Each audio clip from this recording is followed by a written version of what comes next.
देखो रिकॉर्डिंग का मैसेज क्या स्क्रीन शेयर है।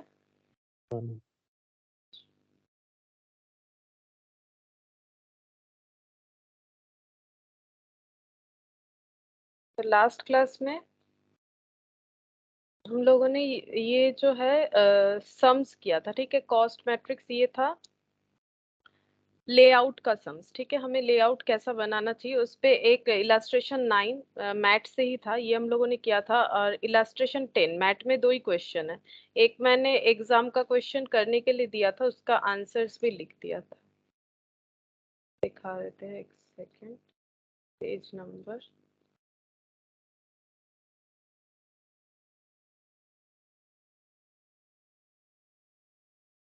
पेज नंबर ये वाला होगा 24।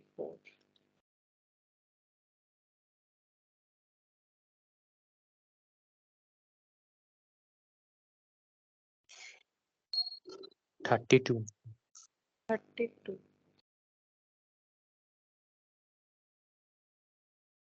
तो ये वाला, ये इलस्ट्रेशन 9 ये मैंने करवा दिया था।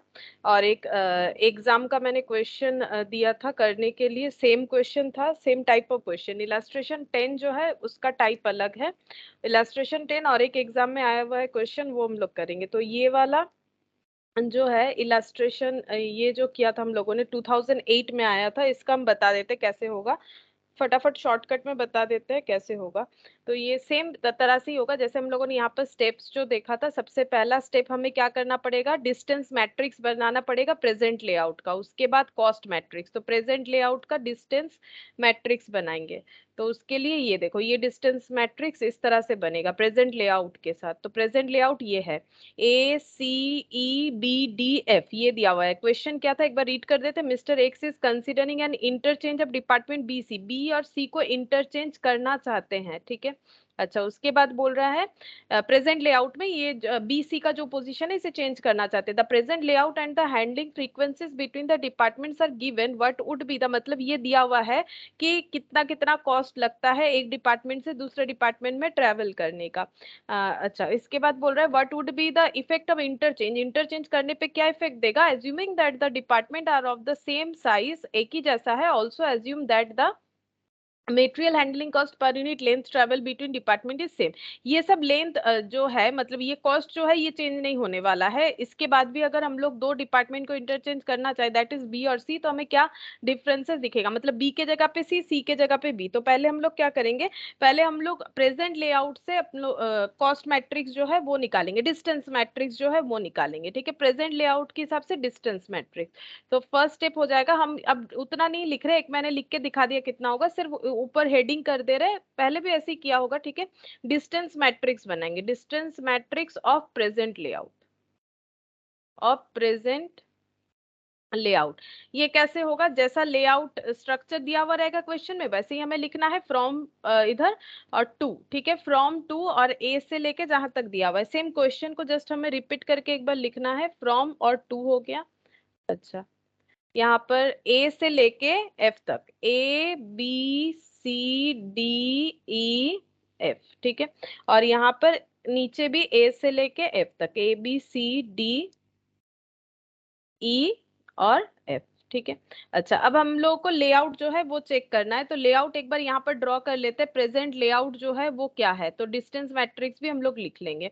प्रेजेंट लेआउट इस तरह से है, ACEBDF, ACEBDF चेक कर लेते सही लिखा कि नहीं मैंने। हाँ, सही लिखा है। अब देखो, अब हम लोग डिस्टेंस निकालेंगे। डिस्टेंस जो है वो एक हो सकता है, दो हो सकता है, ठीक है, मिनिमम एक हो सकता है। तो ए से ए में जाने का तो जरूरत नहीं होगा, हम लोग हमेशा एक ए है अगर डेस्टिनेशन, मतलब सॉरी, ओरिजिन अगर ए है तो ए से उसके बाद वाले में ही जा सकते हैं, बैक में नहीं आ सकते, सिर्फ फ्रंट में जा सकते हैं। तो ए से बी का डिस्टेंस क्या हो जाएगा, 1। ए से बी का डिस्टेंस ये 1, ठीक है। ये ऐसे आ रहे हैं तो 1 हो गया। ए से सी ये भी 1 हो जाएगा। ए से डी कितना होगा, ए से डी जाने का दो रास्ता है, या तो सी होके डी में आओ या भाया बी होके डी में आओ। तो दोनों केस में 2 है तो हम लोग 2 लिखेंगे, ठीक है, क्योंकि इससे शॉर्टेस्ट तो कुछ है नहीं।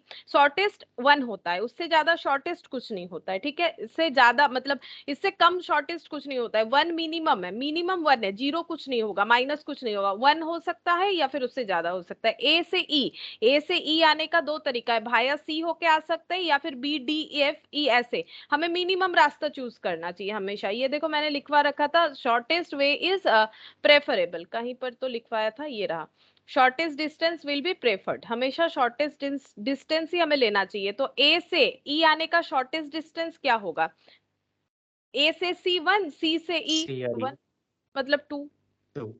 2 हो जाएगा। फिर ए से एफ, ए से एफ कैसे आ सकते हैं? सी ई एफ ऐसे आ सकते हैं, तो 3 हो जाएगा। ए से सी 1, सी से ई 2, ई से एफ 3, या फिर बी डी होके भी आएंगे तो भी 3 ही होगा दोनों केस में, तो हम लोग 3 लिख सकते हैं। अगर दोनों में सेम होता है तो हम लोग 3 लिख देंगे, जितना होगा वही लिखेंगे, कॉमन है। फिर ए बी से ए बैक में नहीं आ सकते, बी से बी तो आगे का जाएगा, सी डी ई एफ, तो बी से सी, बी से सी डी होके जा सकते, ए होके जा सकते, दोनों केस में ही 2 हो जाएगा। अच्छा, बी से डी 1 शॉर्टेस्ट डिस्टेंस, बी से ई, बी से ई हम लोग ए सी ई होके जा सकते हैं या डी एफ ई होके जा सकते हैं, दोनों केस में ही 3 होगा, तो 3 लिख देंगे, ठीक है। अच्छा, अब बी से एफ, तो बी से एफ जो है ये शॉर्टेस्ट है, ऐसे डी होके एफ, तो मतलब बी से डी 1, डी से एफ 2, ठीक है, ये 2 हो गया। अच्छा, सी से ए बी सी नहीं होगा, बाकी का देखना है। सी से डी, सी से डी 1, ठीक है, ये ऐसे नीचे आएंगे तो 1 हो गया। सी से ई 1 हो गया, ठीक है। सी से एफ, सी से एफ 2 हो गया, ठीक है। ई, ई से एफ ये शॉर्टेस्ट है, चाहे डी से एफ आओ चाहे ई से एफ आओ, दोनों में ही 2 होगा। डी के केस में ए बी सी डी नहीं होगा, डी से ई 1, 1 नहीं सॉरी, डी से ई 2 हो जा रहा है, चाहे सी भाया जाए या एफ, ठीक है। और डी से एफ 1 हो जाएगा, ये हो गया। अच्छा, अब ई के केस में ए B C D E, E से एफ देखना है बस, ई से एफ 1 हो जाएगा, ठीक है। और एफ में कुछ भी नहीं होगा, A B C D E F हो गया। ये हो गया हम लोगों का डिस्टेंस मैट्रिक्स। अब हम लोग कैलकुलेट करेंगे कॉस्ट मैट्रिक्स।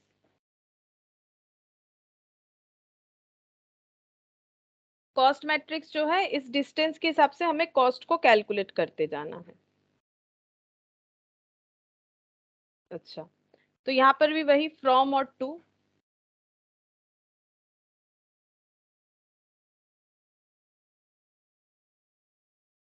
ए B C D E F और एक total column, A B C D E F. अच्छा, ए से ए का तो डिस्टेंस नहीं होगा, ए से बी अब देखेंगे कॉस्ट किस में लिखा हो, उसी में मल्टीप्लाई करना पड़ेगा। ए से बी 20 70 0 40, मतलब 20 70 40 ये 3 लेना पड़ेगा। बी सी ई क्योंकि 0 मल्टीप्लाई करेंगे तो 0 हो जाएगा, 20 और 70 पहले, तो 20 इंटू 1 70 इंटू 1, मतलब 1 1 से मल्टीप्लाई होगा तो ये 20 20 रहेगा, ये 70 रहेगा, ये 0 हो जाएगा, ये 40 था, तो ई में कितना है 40 इंटू 2 मतलब 80 हो जाएगा, और ये हो गया 0 F0। टोटल हो गया 80, 7 और ये 20 7 8 9 90 और 80 कितना हो जाएगा, 90 और 80 170, 80 80 160 होता है। बी के केस में ए बी नहीं आएगा, सी डी ई एफ, तो सी 50 200 0 10 पहला 50, तो 50 इंटू 2 100, 100 इंटू 1 100, फिर 0, तो 100 100, फिर ये हो गया 0। अच्छा, ये 100 ठीक किया मैंने, सेकेंड वाला डी का है 200 है। अच्छा, 200 इंटू 1 200 होगा, मैंने 100 लिख दिया, 200 है ना, तो 200 इंटू 1।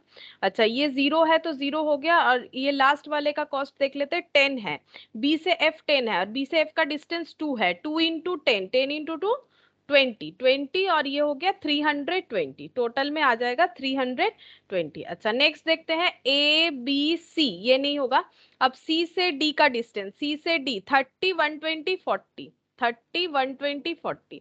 अच्छा, 30 30 मतलब ये 120 और 40 मतलब 30 120 80 हो जाएगा, मल्टीप्लाई करने के बाद 30 120 और 80 हो जाएगा, तो टोटल करने पे हो गया 230।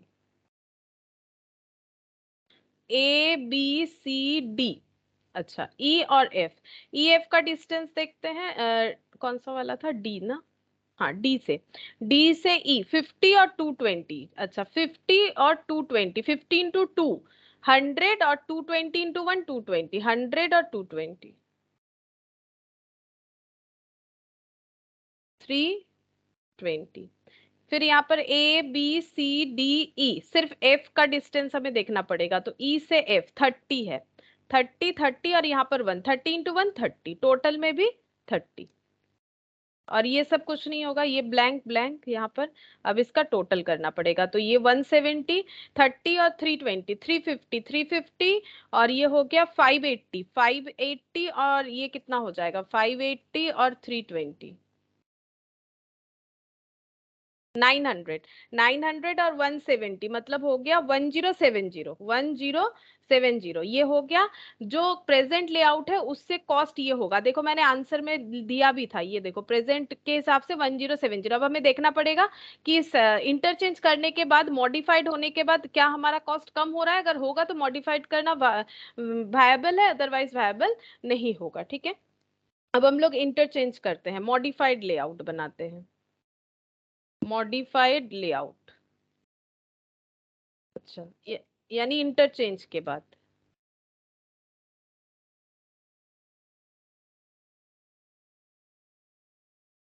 Good morning Priya.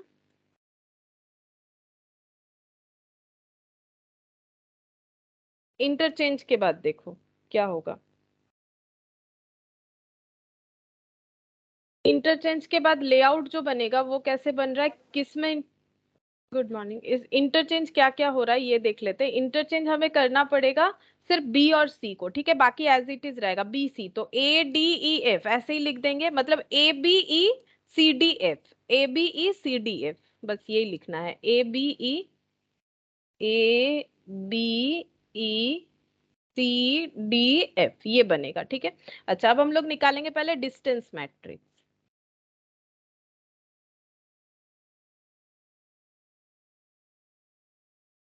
From to, A B C D E F, A B C D E F.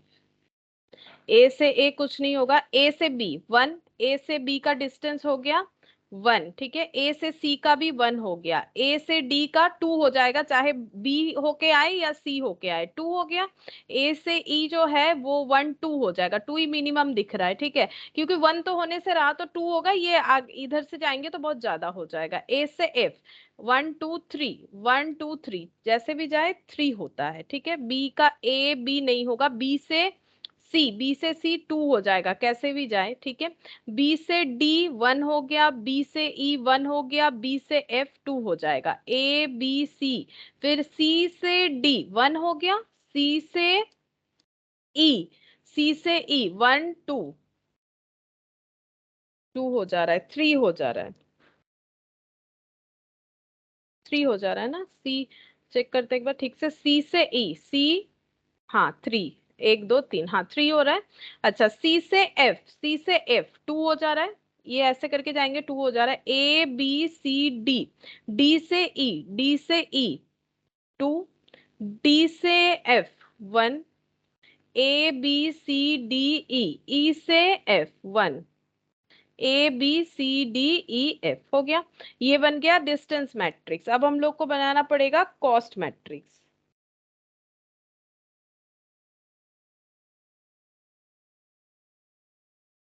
यहाँ पर ही बन जाएगा कॉस्ट मैट्रिक्स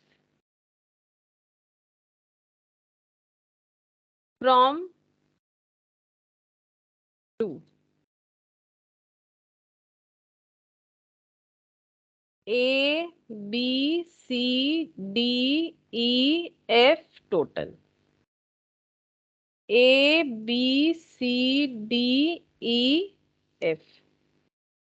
ए से ए नहीं होगा, बी से ए बी नहीं होगा, सी से ए बी सी नहीं होगा, डी से ए बी सी डी नहीं होगा, ए बी सी डी ई नहीं रहेगा, यहाँ पर एक भी नहीं रहेगा, ठीक है। बाकी हमें डिटेल्स लिखना पड़ेगा। तो ए से बी देख लेते हैं, 1 है, 1 डिस्टेंस है, कॉस्ट यहाँ पर मिल जाएगा। ए से बी 20 70 40, 20 70 40, ठीक है, तो 20 पहला हो जाएगा 20 70 और ये 14 टू 80, 20 70 80 हो जाएगा। तो 20 70 ये 0 ये 80 फिर ये वाला भी 0। तो 7 2 8 8 16 160 7 8 9 अच्छा 170 आ रहा है। ठीक है।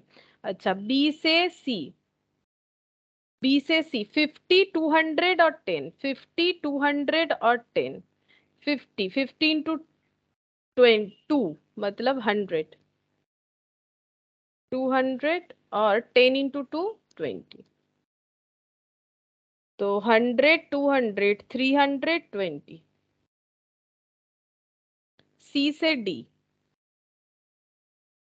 सी से डी 30 120 40 30 120 40 30 120 इंटू 3 30 120 इंटू 3 360 120 इंटू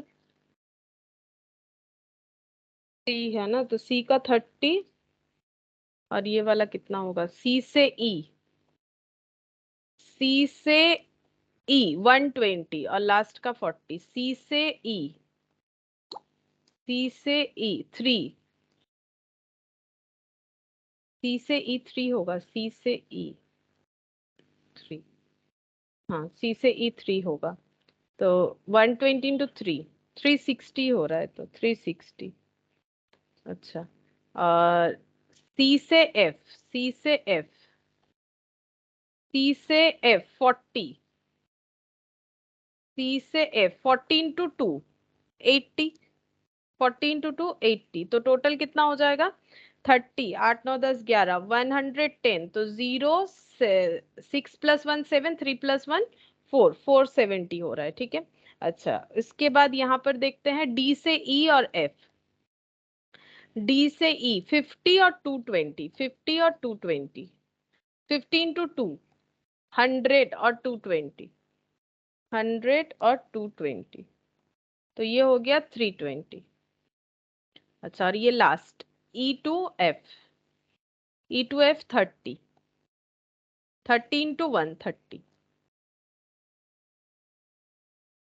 तो यहाँ पर टोटल भी 30, यहाँ पर कुछ नहीं, अब ये टोटल करना पड़ेगा।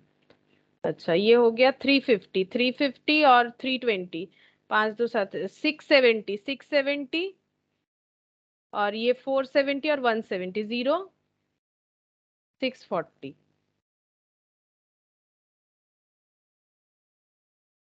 1310। अच्छा आंसर तो 1190 था, क्या टैली नहीं हुआ मेरा। 20 70 0 80 170 320 ये गलत आ रहा है, 350 आना चाहिए।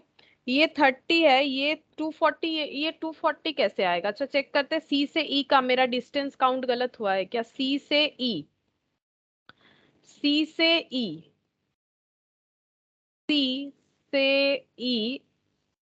से ए 1 1 से ए से बी 2 2 और यहाँ पर ये तो देखते हैं। ओ अच्छा ये तो ईयर का क्वेश्चन था। ABEF 1190।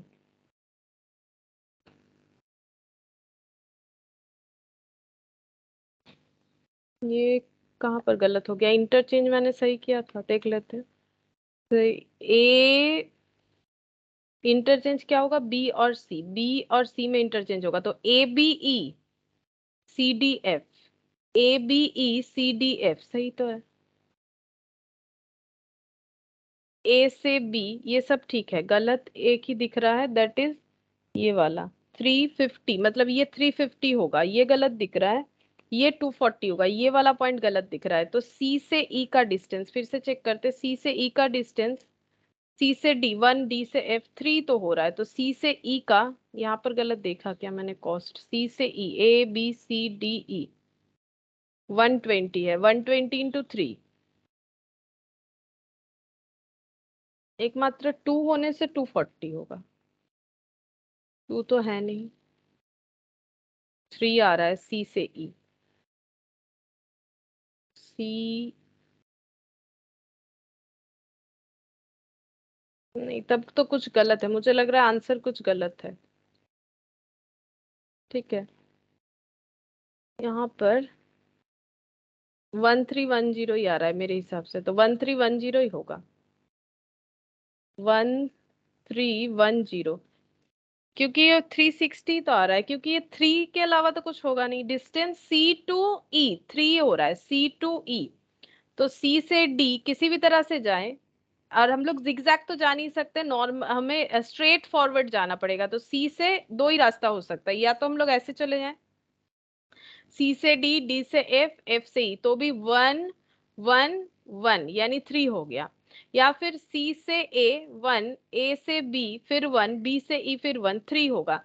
वैसे आंसर में इन्होंने 3 दे रखा है, लेकिन जब मल्टीप्लाई किया है तो 240 किया है, जहां से आंसर मैंने देखा है मल्टीप्लाई किया है तब 240 किया है, तो ये तो पॉसिबल नहीं है, या फिर मेरा मल्टीप्लीकेशन गलत हो रहा है। 120 × 3 नहीं, 360 तो हो रहा है। 120 × 3 तो 360 होता है, तो ये तो सही है मेरा कैलकुलेशन।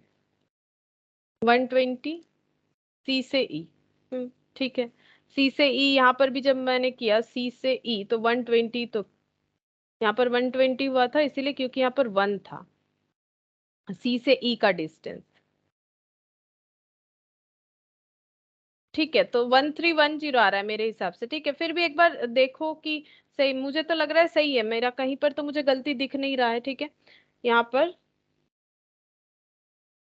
मुझे तो कहीं गलती नहीं दिख रहा है। ठीक है, तो बस ये हमें लिखना पड़ेगा, सेम यही वाला चीज मुझे लिखना पड़ेगा कि the interchange of department will increase the cost of material handling by जितना हो रहा है, hence it is not desirable to interchange the present layout. तो लिख देते हैं इसको इसी तरह से।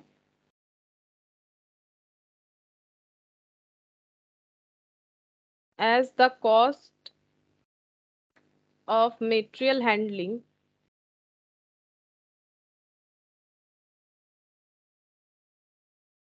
is increased due to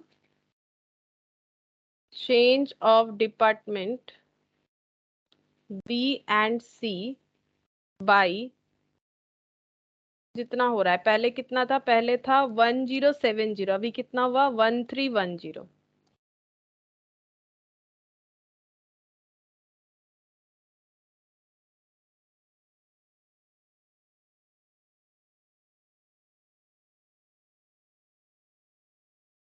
₹240, so the interchange is not desirable, so the interchange is not desirable। ठीक है, अच्छा। अब नेक्स्ट और एक टाइप का क्वेश्चन देखो, नेक्स्ट जो टाइप का क्वेश्चन है वो कुछ इस तरह से है। इलास्ट्रेशन 10 देखो, यहाँ पर डिफरेंस हम पहले बता देते, क्वेश्चन का डिफरेंस क्या है। यहाँ पर हमें बोलेगा कि लेआउट को क्या हम लोग इंप्रूव कर सकते हैं, मतलब क्या चेंज कर सकते हैं। जैसे पहले क्वेश्चन में हमें बता रहा था कि कौन से 2 डिपार्टमेंट को हमें चेंज करना है, बट यहाँ पर बोल रहा है कि कौन सा डिपार्टमेंट, मतलब कौन सा लेआउट का क्या चेंजेस करे ताकि वो इम्प्रूव्ड हो, मतलब कॉस्ट कम हो। यहाँ पर हमें बोल दे रहा था किन दोनों में इंटरचेंज करना है। यहाँ पर हमें इंटरचेंज करके फायदा है कि नहीं वो तो आंसर बताना ही है, ऊपर से कौन सा किन किन दोनों को इंटरचेंज करना है वो भी खुद को ढूंढना पड़ेगा। ठीक है, ऐसे क्वेश्चन में ऐसा लिखा हुआ रहता है, कैन लेआउट बी इम्प्रूव। ठीक है, तो देखो कैसे होगा। A defence contractor is evaluating its machine shop current process layout. तो इनका जो प्रोसेस लेआउट है, जो हम लोगों ने लेआउट टाइप्स ऑफ पढ़ा था, प्रोसेस लेआउट होता है, मिक्स लेआउट होता है। तो defence contractor is evaluating its machine, ये मशीन्स है, ये सारे मशीन्स के लेआउट है। The figures below shows the current layout and the table shows the trip matrix for the facility. ये ट्रिप बता रहा है, ए से बी जाने का कॉस्ट, ए से सी जाने का cost, health and safety regulations required department E and F to remain at their current position.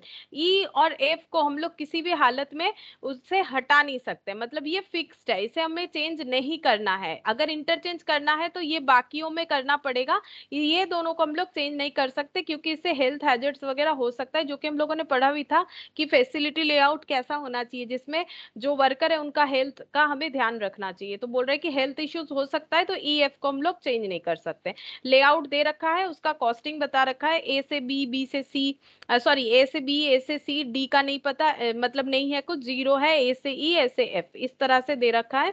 Can layout B improve, क्या हमें जो लेआउट है उसे इम्प्रूव करना चाहिए, मतलब चेंज करना चाहिए, लेकिन चेंज करते वक्त एक चीज का ध्यान रखना है, ई और एफ को हम लोग चेंज नहीं कर सकते ड्यू टू हेल्थ इश्यूज, ठीक है। Also evaluate using load distance score, बोल रहा है कि लोड डिस्टेंस आईडी जो लिखा हुआ है आईडी, इसको इवेल्यूट करो। लोड डिस्टेंस का मतलब ये देखो, मैंने लास्ट क्लास में बता भी दिया था, ये देखो लोड डिस्टेंस का मतलब क्या होता है। ये जो हम लोग एक एक डिस्टेंस मैट्रिक्स बना रहे हैं ना, डिस्टेंस मैट्रिक्स इनटू जो कॉस्ट कर रहे हैं उसी को बोला जाता है लोड। ये देखो load into distance equal to होता है कॉस्ट। ये देखो मैंने यहाँ पर पहले वाले कॉलम में दिखाया भी था कैसे करके हो रहा है, ठीक है। अब हम लोग ये वाला इलास्ट्रेशन 10 करेंगे, जिसमें मेन चीज ये है कि हमें ये इम्प्रूव तो करना है, बट हमें ये नहीं पता है कि किन दोनों में इंटरचेंज करें, ठीक है। तो ऐसा क्वेश्चन कैसे सॉल्व होगा, देखो पहले हमें क्या करना पड़ेगा। ये क्वेश्चन कैसा है, यहाँ पर एक बार लिख देते हैं नोट, ये हम लोग कैसा क्वेश्चन करें, ये हम लोग वैसा क्वेश्चन करें, ये समझने के लिए, अपने समझने के लिए, लिखने के लिए बोल रहे हैं। वी हैव टू इंटरचेंज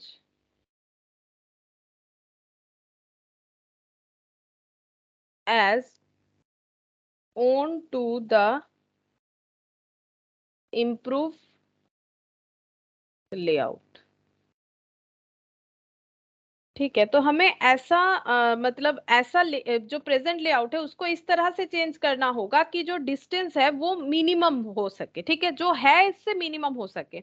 ऐसा नहीं है कि हमें सबसे ज्यादा मिनिमम करना है, करेंटली जो चल रहा है उससे मिनिमम हमें करना पड़ेगा। अगर हमें सबसे मिनिमम करना है, मतलब जिससे मिनिमम हो ही नहीं सकता है, तो हमें फिर रिसर्च करना पड़ता है, वो ऑपरेशन रिसर्च हो जाता है, वो भी एक मतलब ऑपरेशन मैनेजमेंट हम लोग पढ़ रहे हैं, हमारे लिए ऑपरेशन रिसर्च जो टॉपिक है वो मैंडेटरी नहीं है, रिसर्च जो होता है वो अलग ही होता है, इसी का पार्ट होता है। ऑपरेशन रिसर्च में हमें वो बता, हमें अगर ऑपरेशन रिसर्च पढ़ाया जाता तो हमें सबसे मिनिमम कैसे निकालना है वो बताया जाता, लेकिन यहाँ पर हमें बोल रहा है कि अभी अगर 160 रुपए है तो उससे 1 रुपए भी अगर कम करके दिखा दोगे तो हम लोग बोलेंगे कि एज ए ऑपरेशन मैनेजर तुमने मैनेज कर लिया। ये हमें करना है, हमें रिसर्चर नहीं बनना है, हमें मैनेजर बनना है। तो मतलब कॉस्ट अगर 1 रुपया भी कम होता है तो हमारे लिए वो इम्प्रूव्ड लेआउट कहलाएगा, ठीक है। तो हमें सबसे मिनिमम नहीं चाहिए कि जिससे मिनिमम नहीं जा सकते हैं, हमें जो चल रहा है उससे मिनिमम कर पाना ही हमारे लिए इम्प्रूव्ड लेआउट कहलाएगा, ठीक है। तो हमें इम्प्रूव्ड लेआउट इस तरह से कैलकुलेट करना पड़ेगा। अब देखो हमें कैसे सोचना है कि हमें क्या क्या चेंज, हमें क्या ऑप्शन दिया है, देखो हम एक बार यहाँ पर ड्रॉ करके दिखाते हैं कि प्रेजेंट लेआउट क्या है और कंडीशंस क्या क्या दिया है। प्रेजेंट लेआउट कुछ इस तरह से है, EBFACD, ACD, ठीक है। अच्छा, जिसमें से E can't change, F can't change, ये कभी भी चेंज नहीं होगा, ये जैसे पोजीशन में है उसी पोजीशन में रहेगा, करंट पोजीशन में ही रहेगा, ठीक है। तो हम लोग कैसे पता करें कि हमें कौन सा चेंज करना चाहिए, ठीक है, हमें ये देखना पड़ेगा कि हमें कौन सा चेंज करना चाहिए। तो इसके लिए हमें सबसे पहले क्या देखना चाहिए, ऐसे क्वेश्चन में हमें सबसे पहले ये देखना चाहिए स्टेप 1 में कि सबसे ज्यादा कॉस्ट किस में है। जो भी डिस्टेंस कॉस्ट दिया हुआ है करंट लेआउट का, सबसे ज्यादा कॉस्ट किस में है, कहां से कहां जाने का सबसे ज्यादा कॉस्ट है, सबसे ज्यादा कॉस्ट ये सब में कौन सा है, ये पूरे में सबसे ज्यादा कॉस्ट कौन सा है बताओ। डी से एफ में जाना है, बी से सी से एफ में जाना है। सी से एफ, हाँ ये एक है, और एक ऐसा सेम है, और एक देखो और एक सेम है 9 का, और एक है ना ये वाला, हाँ, ए से ई, दो है, दो सबसे हाईएस्ट 9 है, हाईएस्ट 9 है, सेकंड हाईएस्ट 8 है, ठीक है। इसका मतलब ए से ई का डिस्टेंस अगर हम लोग कम कर पाए तो हमारा कम हो सकता है, और जो सी से एफ का डिस्टेंस है वो अगर हम लोग कम करना चाहे हमारा कॉस्ट कम हो सकता है, क्योंकि ये सबसे ज्यादा हाईएस्ट कॉस्ट है। अब हम लोग करंट वाला देखते हैं कि ए से ई का डिस्टेंस क्या है, एक से ई का डिस्टेंस 1 है, क्या 1 से मिनिमम हम लोग कर सकते हैं प्रेजेंट लेआउट के हिसाब से, ए से ई का डिस्टेंस 1, नहीं कर सकते। तो ये पोजीशन तो ठीक ही लग रहा है, क्योंकि देखो ई तो इंटरचेंज नहीं होगा। समझने का बात है कि ई और एफ को हम लोग नहीं हिला सकते, ये तीनों में से किसी एक को हम लोग, सॉरी किसी को हम लोग चाहे तो चेंज कर सकते हैं। अब मिनिमम 1 हो सकता है, इससे कम नहीं हो सकता है। तो ए और ई का तो मिनिमम डिस्टेंस ही कवर हो रहा है, तो ठीक है। अब हम लोग सी से एफ का डिस्टेंस देखेंगे। सी से एफ का डिस्टेंस कितना है, ऐसे जाए तो कितना है और ऐसे जाए तो कितना है, बताओ। सी से एफ का डिस्टेंस किसी भी तरह से जाए कितना होता है, सी से एफ का 2 डिस्टेंस 2 होगा। कैसे भी जाए 2 होगा, ठीक है। ये रूट फॉलो करे देन ऑल्सो 2, ये रूट फॉलो करे देन ऑल्सो 2, ठीक है। तो क्या अगर हम लोग इसको इसको मिनिमम अगर करें तो क्या हमारे कॉस्ट में इफेक्ट आएगा, सोचो। क्योंकि मिनिमम तो 1 होता है, ये तो 2 है। क्या अगर हम लोग इस 2 को 1 में ले आए तो हमारा कॉस्ट कम हो सकता है कि नहीं हो सकता है, सोचो। हो सकता है, ठीक है। तो हमें किसका डिस्टेंस शॉर्टेस्ट करना है, सी से एफ का, ठीक है। एफ को तो नहीं हटा सकते, तो किसको हटा सकते हैं, किसको चेंज करे ताकि सी से एफ का दूरी 1 हो जाए। या तो सी डी को से यहाँ, हाँ बी या से, फिर या डी तो से। या फिर डी से, या तो सी को यहाँ रखे या तो सी यहाँ रखे। अब दूसरा कंफ्यूजन आ गया कि सी को कहाँ रखे, सी को डी के प्लेस में भेज दे या सी को बी के प्लेस में भेज दे, ये कंफ्यूजन आ रहा है। क्योंकि यहाँ पर करने से भी सी और एफ का कंडीशन 1 हो जाएगा, यहाँ भी करने से 1 हो जाएगा, लेकिन हमें कौन सा करना चाहिए ये सोचना पड़ेगा। तो उसका लॉजिक क्या है, हम लोग देखेंगे कि सेकेंड हाईएस्ट जो कॉस्ट है वो कितना है। बोलो सेकेंड हाईएस्ट कॉस्ट कितना है। 8। दो जगह पे है, ठीक है। दो जगह पे है। एक ए से बी का है, ठीक है, ए से बी का है। तो ए से बी का नॉर्मल डिस्टेंस देखो क्या है, ऐसे करके जाएंगे तो कितना है 2, ऐसे करके जाएंगे तो भी कितना है 2। इसे हम लोग कितना कर सकते हैं, मिनिमम 1 कर सकते हैं, ठीक है। तो ये 1 कब होगा, अगर बी को हम लोग यहाँ ले आते हैं और सी को फिर यहाँ देना पड़ेगा। अगर ऐसा करते हैं तो ए से बी का डिस्टेंस कितना हो जाएगा, 1 हो जाएगा, ठीक है। अच्छा, सी से ई का डिस्टेंस, अब देखो सी से ई का डिस्टेंस भी 1 हो जाएगा। अगर सी इधर आ जाएगा तो सी से ई का हाँ, डिस्टेंस 1 हो गया। और पहला जो कंफ्यूजन था 9 के लिए, उसमें हम लोगों ने देखा कि ए से ई तो 1 है और सी से एफ, क्या सी यहां देने से सी से एफ का डिस्टेंस भी 1 हो गया, देखो। क्या सी से एफ का हाँ, डिस्टेंस, तो इसका मतलब हमें बी और सी में इंटरचेंज करना चाहिए, है ना। तो हमें इंटरचेंज किस में हाँ। करना चाहिए, अगर हम लोग बी और सी को इंटरचेंज करें, ये सबसे इंप्रूव्ड लेआउट कहलाएगा। क्यों, क्योंकि इसमें सारा डिस्टेंस 1 हो जाएगा आसपास का। तो फिर हमें ये इंटरचेंज करना चाहिए। तो इस तरह से हमें खुद से चेक करना पड़ेगा, ठीक है। इसका रूल्स यही होता है, मतलब यही एक रूल्स है कि इसको फॉलो करके हम लोग देख सकते हैं। तो फर्स्ट हमें क्या देखना पड़ेगा कि ये देखना चाहिए कि सबसे ज्यादा हैंडलिंग कॉस्ट किस में है, ठीक है। तो हम ये लिखवा देते हैं, याद रह जाएगा। स्टेप 1 लिख देते हैं। स्टेप 1, ये आंसर नहीं, ये जस्ट याद रखने के लिए, ये लिखने का अपने समझने के लिए जरूरत है। जो एग्जाम में ये सब लिखने का जरूरत नहीं है, ठीक है। हम यहाँ पर लिख देते हैं, first check which handling cost is highest, ठीक है। हैंडलिंग कॉस्ट हाईएस्ट किस में है, तो हाईएस्ट हम लोगों ने देखा, एक तो है ए से लेके ई में और एक है सी से लेके एफ में, ठीक है। उसके हिसाब से हमें देखना चाहिए। अब हमारा जो प्रेजेंट लेआउट है वो तो कुछ इस तरह से है, E B F A C D, ये प्रेजेंट लेआउट है। अब हम लोगों ने हाईएस्ट देखा, फिर सेकंड हाईएस्ट देखा, क्योंकि सेकंड हाईएस्ट के बिना हमारा कंफ्यूजन रह जाएगा। अब मॉडिफाइड लेआउट हम लोगों ने क्या सोचा, मॉडिफाइड लेआउट क्या बनना चाहिए। तो मॉडिफाइड लेआउट जब भी हम लोग बनाएंगे, पहले दो जो फिक्स है उसे लिख लेते हैं, ठीक है। वो तो अपना जगह चेंज नहीं करेगा, दैट इज ई और एफ, ठीक है। फिर हम लोगों ने देखा, फिर से हम एक बार बता देते हैं, हाईएस्ट है 9, ठीक है। तो ए से ई का डिस्टेंस 1 ही होना चाहिए, अगर होगा तो बेटर है। ए से ई, तो ए जहां पर है ना, वो ए से ई का डिस्टेंस 9 ही कवर कर रहा है, सॉरी 1 ही कवर कर रहा है, कोई प्रॉब्लम नहीं है। अच्छा, सी से एफ का डिस्टेंस जो है प्रेजेंट लेआउट के हिसाब से, सी और एफ का डिस्टेंस जो है वो 2 का होता है, ठीक है। तो हमें इंटरचेंज करना चाहिए। अब अगर हम लोग इंटरचेंज करेंगे तो कंफ्यूजन एक हो जाता है कि हम लोग सी यहाँ लिखे कि सी यहाँ लिखे, क्योंकि क्योंकि यहाँ लिखने से भी 1 होता है, यहाँ लिखने से भी 1 होता है। इस कंफ्यूजन को दूर करने के लिए हमें क्या करना चाहिए, फिर सेकेंड जो है सेकेंड हाईएस्ट देखना चाहिए। तो हम एक एक स्टेप से इसको विजुअलाइज कर रहे हैं ताकि समझ में आ जाए कि कैसे करना है। तो हम लोगों को ये कंफ्यूजन हो गया कि सी को कहाँ दे, ठीक है। अब इसके बाद हम लोग को क्या करना चाहिए, इसके बाद का जो मॉडिफाइड लेआउट बनेगा वो हम लोग सेकेंड हाईएस्ट कॉस्ट के हिसाब से बनाएंगे। तो ये हम समझाने के लिए कर रहे हैं। फिर हम लोग सेकेंड हाईएस्ट कॉस्ट देखेंगे, जहां पर ई एफ तो ये हमारा फिक्स्ड रहेगा, ए भी हम लोग फिक्स्ड ही रखना चाहेंगे क्योंकि ए से ई का डिस्टेंस 1 कवर होगा। अब सी को लेके जो कंफ्यूजन था, हम लोग सेकेंड हाईएस्ट वाला देखे 8, ए से बी का डिस्टेंस 1 होने से बेटर होगा। ए से बी का डिस्टेंस, तो ए से बी का डिस्टेंस बी यहाँ पर होगा तभी 1 कवर करेगा, ठीक है। ए से बी का डिस्टेंस और इधर हो जाएगा हम लोगों का ए से ई का डिस्टेंस, ठीक है। ए से ई का डिस्टेंस 1 ही हो रहा है, तो ठीक है। सी को हमें यहाँ पर फिर देना चाहिए, बी अगर नीचे आ जाएगा सी के जगह पे तो बी और सी अपने अंदर इंटरचेंज कर जाएगा, यहाँ पर डी रह जाएगा, ठीक है। ये हम लोगों का मॉडिफाइड लेआउट बनना चाहिए, ई ए सी बी डी एफ, ये मॉडिफाइड लेआउट होगा। अगर ये लेआउट बनेगा तो हम लोग का कॉस्ट जो है वो कम हो जाएगा, ठीक है। अच्छा, और डी सी के पास आ गया, देख लेते हैं डी से सी का डी से सी से डी का डिस्टेंस क्या है। सी से डी का डिस्टेंस कुछ है भी नहीं, ये देखो सी से डी का ब्लैंक है, तो इसका मतलब सी और डी का जो दूरी है ये कुछ फर्क भी नहीं पड़ेगा, ठीक है। क्योंकि पहले के हिसाब से सी और डी दूर नहीं था, पास पास था, ठीक है। ये देखो यहाँ पर चेंज करने पे प्रॉब्लम क्या हुआ, ए ई का डिस्टेंस जैसा था वैसे ही रहा, ठीक है। यहाँ पर सी और डी का डिस्टेंस जो है थोड़ा सा कम बेसी हो गया, बट इनका तो कुछ जीरो है, इनका तो कुछ कॉस्ट लगता ही नहीं है, तो फिर कोई प्रॉब्लम नहीं होगा, ठीक है। अब हम लोग चेक करेंगे जो हम लोग लेआउट बना रहे हैं उससे हमारा क्या काम होगा। देखो क्या हम लोगों का कॉस्ट कम होगा। यहाँ पर लिखते हैं आंसर। अब सोल्यूशन कर रहे हैं, ठीक है। अब सोल्यूशन वो पहले जस्ट समझने के लिए था। Department E and F is not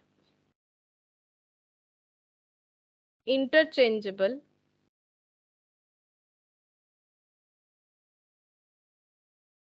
department C has maximum load,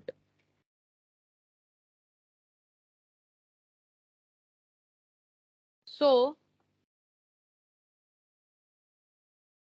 we have to interchange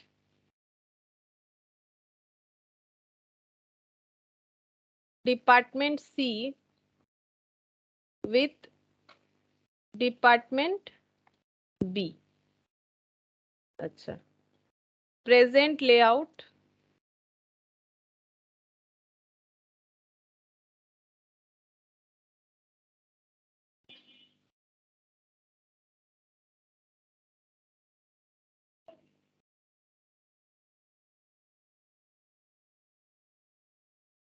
E B F A C D, ये था present layout E B F A C D. और modified layout क्या बन गया, ई ए ऐसे ही था, B और सी में इंटरचेंज कर दिया हम लोगों ने, बाकी जैसा था वैसे ही रखा क्योंकि ई एफ तो वैसे ही रहेगा, ठीक है। अच्छा, अब हम लोग इसका बनाएंगे। इसको बनाने का तरीका अलग है, यहाँ पर हम लोग कॉस्ट मैट्रिक्स डिस्टेंस मैट्रिक्स ऐसे करके भी कर सकते हैं, जैसे हम लोगों ने किया ना अभी अभी जो सीखा था मेथड कि पहले डिस्टेंस मैट्रिक्स निकाल लो फिर कॉस्ट मैट्रिक्स, वो भी चलेगा। लेकिन जब क्वेश्चन ऐसा होता है तो हमें थोड़ा शॉर्टकट एक मेथड है वो भी हम लोग कर सकते हैं।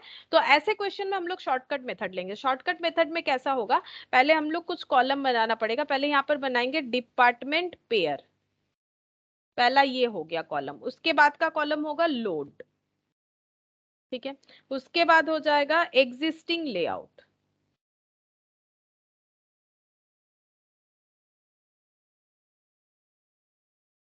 Distance load into distance. समझाते हैं कि क्यों ऐसा हो रहा है। एग्जिस्टिंग लेआउट, अच्छा, इम्प्रूव्ड लेआउट, इम्प्रूव्ड लेआउट, यहाँ पर डिस्टेंस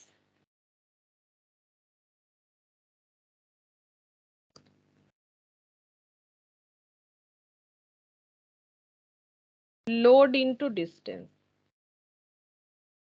तो हमारा लेआउट इम्प्रूव्ड हो रहा है कि नहीं हो रहा है, उसके लिए हम लोग क्या करते हैं, हम लोग डिस्टेंस मैट्रिक्स निकालते हैं, फिर कॉस्ट मैट्रिक्स। कॉस्ट मैट्रिक्स का मतलब क्या होता है, डिस्टेंस इनटू लोड, लोड यानी कि जो कॉस्ट रहता है, तो वही हम लोग कर रहे हैं इम्प्रूव्ड का और एग्जिस्टिंग का, जो हम लोग यहाँ पर करते हैं, लेकिन शॉर्टकट पे कर रहे हैं। जैसे ये क्या था, ये डिस्टेंस मैट्रिक्स निकाला, फिर उससे नॉर्मल मतलब प्रेजेंट लेआउट का कॉस्ट मैट्रिक्स निकाला, फिर उसके बाद हम लोगों ने इम्प्रूव्ड लेआउट का कॉस्ट मैट्रिक्स निकाला। उसके जगह हम लोग क्या करेंगे, यहाँ पर कुछ इस पैटर्न में करेंगे, ठीक है। तो पेयर क्या क्या बन रहा है, पेयर कैसे बनेगा, पेयर का मतलब हो गया ये देखो, ए से हम लोग कहाँ कहाँ तक जाएंगे, ए से बी, ए से सी, ए से डी, ए से ई, ए से एफ, ये लिखना है हमें, ठीक है। तो पेयर मतलब वही जो डिस्टेंस बन सकता है, ए से बी, ए से ए नहीं बनेगा, ए से सी, चाहो तो ऐसे एरो लगा लो, ए से सी, ए से डी, ए से एफ, एफ तक ही होगा, ठीक है, ए से सॉरी, ए से एफ हो गया, ठीक है। फिर बी से C, B C, B D, B E, B F, तो बी सी, तो पहले देख लेते हैं, अगर कॉस्ट जीरो है तो लिखने का जरूरत नहीं, बी से सी जीरो है, लिखने का जरूरत नहीं, बी से डी लिखेंगे, ई एफ सब जीरो है, तो बी से बस एक ही, बाकी लिखने का फायदा इसलिए नहीं है, जीरो होगा कॉलम बेकार में बढ़ेगा, तो हम नहीं लिख रहे हैं, ठीक है। बी से डी हो गया। अच्छा, डी का देख लेते हैं, डी से ई और एफ होना चाहिए, ई खाली है तो डी से एफ, एक ही बनेगा, एक ही लिख देते हैं, डी से एफ, ठीक है। अच्छा, अब ई से चेक करते हैं, ई से क्या बनेगा, ई से बनेगा हम लोगों का एफ, और एफ का तो कुछ नहीं होगा, ई से हम लोगों का एफ बन गया, ठीक है। अब लोड लिखेंगे, तो देखो ए से बी का लोड कितना है, 8395, ऐसे लिखते हैं, ये देखो 8395, ठीक है, 8395, बाकी आगे का लिख लेते हैं, या ये हो गया 33893, 38933। अच्छा, मैंने कुछ एक लिखा नहीं होगा, देख लेते, ए से बी, ए से सी, ए से ओ, ए से ई, ए से एफ, ए से डी नहीं होगा क्या, ए से डी खाली है, ए से ई, ए से एफ, अच्छा सॉरी, ये ए से ई होगा, ये गलत लिख दिया। अच्छा, बी से डी, सी से ई, अच्छा बी के बाद मैंने सी गायब कर दिया, सॉरी, सी से ई एफ दो होगा, अच्छा, सी से ई एफ दो होगा, सी लिखा नहीं था, सी मेरे से छूट गया, सी से ई होगा, सी से एफ होगा, और डी से एफ होगा, और ई से एफ होगा, बस सब सही था, सिर्फ मैंने सी वाला जो है वो लिखा ही नहीं था, इसीलिए। अच्छा, सी से ई और सी से एफ, अब देख लेते हैं, तो क्या क्या होगा, क्या क्या लिखना पड़ेगा, 83953, चेक करते हैं, 83953, ठीक है, 83953, फिर 8933। अच्छा, अब यहाँ पर हम लोगों ने लोड लिख लिया, अब डिस्टेंस देखना पड़ेगा, तो डिस्टेंस हमें खुद रीड करना पड़ेगा, ये देखो एग्जिस्टिंग का डिस्टेंस, ए से बी का डिस्टेंस कितना है, कैसे भी जाए 2 होगा, ठीक है, कैसे भी जाए 2 होगा, ए से बी, ए से सी का डिस्टेंस 1 हो रहा है, ठीक है, ए से ई का डिस्टेंस भी 1 हो रहा है, ए से एफ का डिस्टेंस 1 1 2 3, ठीक है, 3 हो जाएगा, 3 कैसे भी जाओ 3 होगा। अच्छा, बी से डी, बी से डी 2 होगा, बी से डी 2 हो गया। अच्छा, सी से ई, सी से एफ, सी से ई 2 होगा, सी से एफ 2 होगा, दोनों ही 2 हो रहा है, ये है एग्जिस्टिंग वाला, ठीक है। डी से एफ, डी से एफ 1 हो गया, और ई से एफ, ई से एफ ये 2 हो गया। अब मल्टीप्लाई करेंगे, लोड यानी कि 8 इंटू डिस्टेंस, यानी ये वाला 8 इंटू 2 16, जो हम लोग लिख के करते थे मैट्रिक्स फॉर्म में, वो जस्ट कॉलमनर फॉर्म में करेंगे, 3 इंटू 1 3 हो गया, 9 इंटू 1 9 हो गया, 5 into 3 15, 3 into 2 6, 8 into 2 16, 9 into 2 18, 3 into 1 3, 3 into 2 6, अब देखते हैं कितना होता है, 16 और 3 16 3, चेक करते हैं कितना होगा,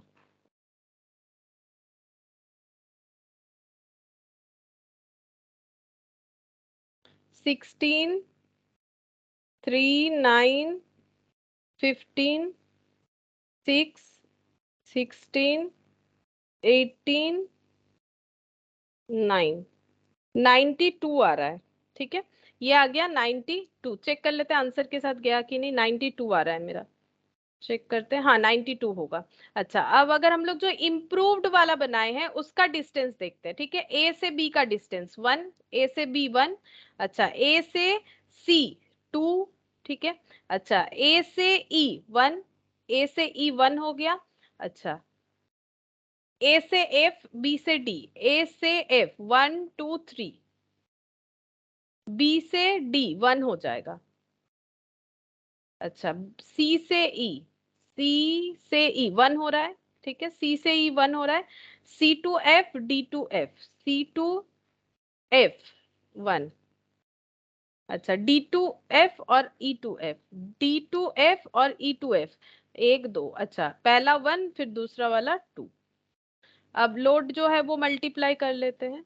ये हो गया 8 इंटू 1 8, ठीक है, 8 into 1 8, 3 into 2 6, 9 into 1 9, 5 into 3 15, 3 into 1 3, 8 into 1 8, 9 into 1 9, 3 into 1 3, 3 into 2 6। मुझे लगता है इम्प्रूव जरूर होगा क्योंकि मैक्सिमम तो मुझे 1 ही मिला। तो 8 6 9 15 ऐड करते हैं।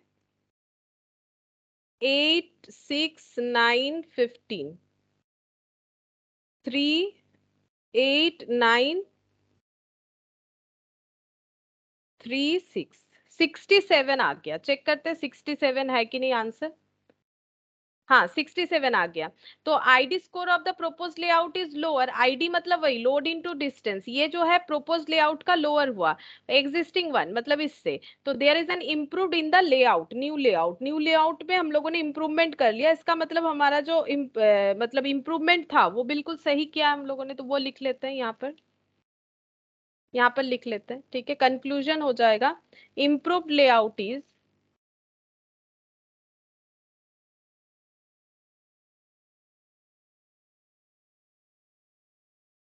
improved layout cost is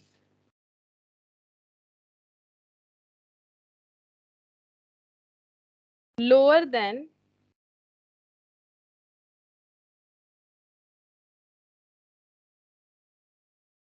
existing layout.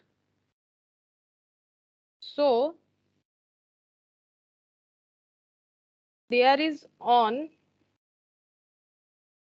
there is, sorry, there is an improvement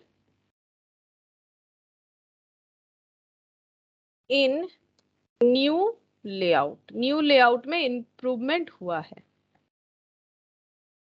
तो ये हमें कंक्लूजन लिख लेना चाहिए। अच्छा अब देखो यहाँ पर हम लोगों ने क्या किया था, एग्जिस्टिंग में हम लोगों ने क्या किया, ई एफ को चेंज नहीं कर सकते हैं, हम लोगों ने बी और सी में इंटरचेंज कर दिया। अब मैंने जैसे बोला कि यहाँ पर मैंने कॉस्ट से चेक करके दिखाया कि ये सबसे बेनिफिट होगा क्योंकि मिनिमम हमें 1 ज्यादा मिलेगा। देख सकते हो सिर्फ 1 2 जगह पे 2 और 3 है, बाकी सब में नहीं। तो ये भी दिमाग में क्वेश्चन आ सकता है कि इसके अलावा क्या हम लोग कुछ और तरह से चेक कर सकते हैं। मतलब अगर हम लोग अपना लेआउट को ऐसे रखते, देखो ई और ए का डिस्टेंस 1 तभी रहेगा अगर ए यहाँ पर रहेगा, ठीक है। अगर हम लोग बी का, इंटरचेंज का सवाल बी का ही आ रहा था, बी का सी से करें या बी का डी से करें, हम लोगों ने वैसे बी का सी से कर दिया।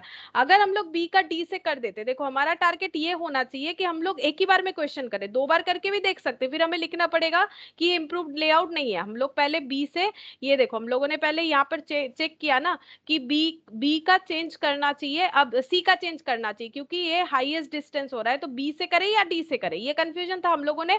फिर सेकंड हाईएस्ट देख के देखा कि हमारा जो है वो बी से इंटरचेंज करने पे ज्यादा कॉस्ट इफेक्टिव हो रहा है, ठीक है। अब ये देख लो कि डी से, ये जस्ट समझाने के लिए, करने का जरूरत नहीं है एग्जाम में। अगर हम लोग ऐसे कर देते तो हमारा लॉस क्या होता, देखो ई बी एफ, अगर हम लोग नहीं समझते हैं, अगर हम लोग सेकेंड हाईएस्ट चेक नहीं करते तो हो सकता है कि हम लोग ऐसा लेआउट बना देते, हम लोग बी से चेंज करने की जगह डी से चेंज कर देते।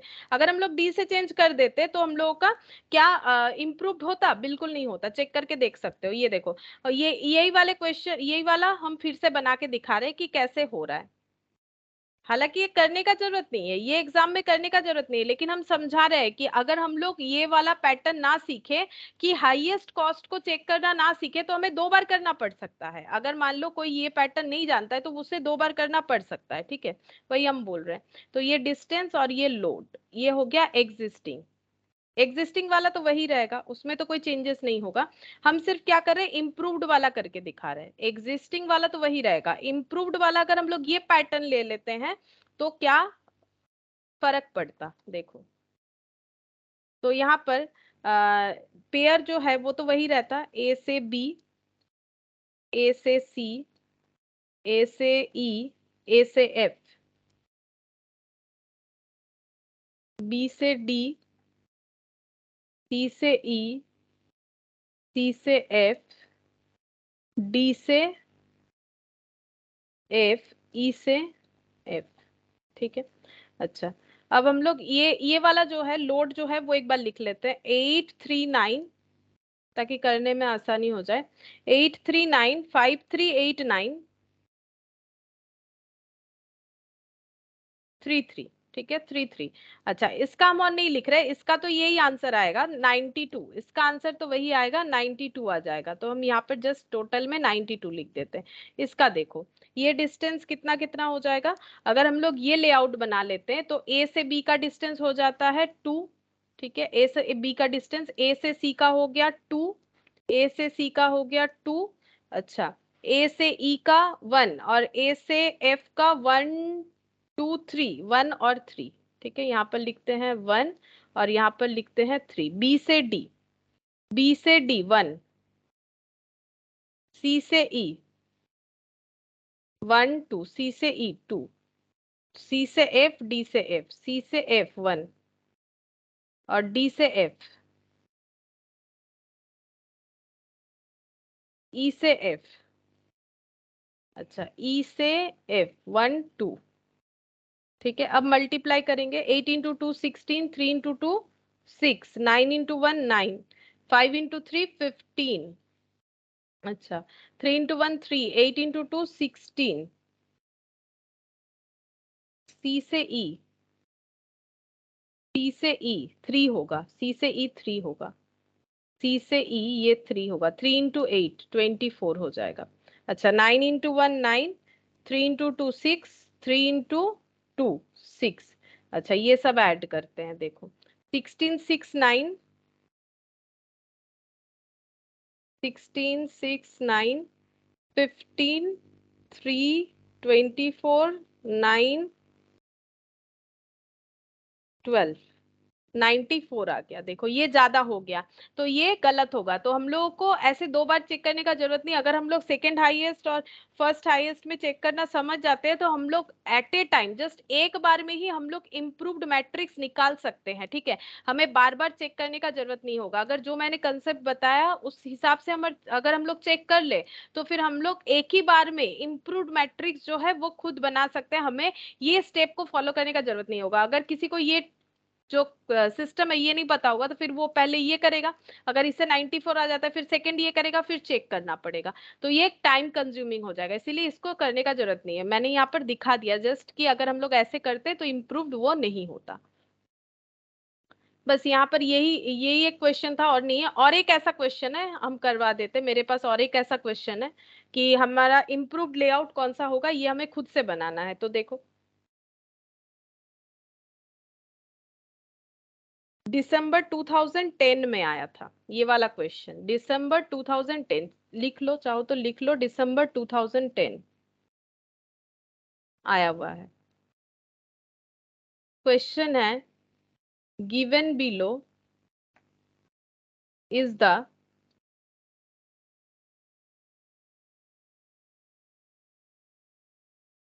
Existing process layout of A factory manufacturing toys.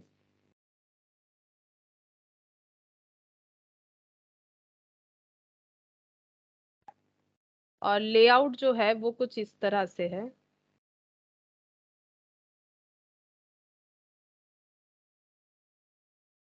CBD EAF।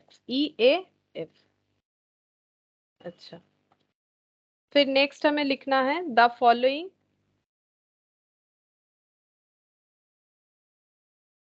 Table gives the trip matrix for the unit. Arrive at an improved layout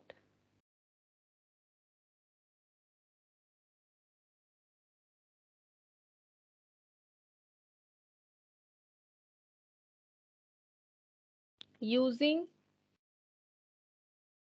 the load distance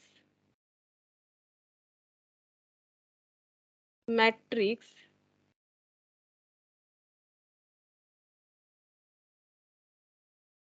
assuming that E and F should remain at their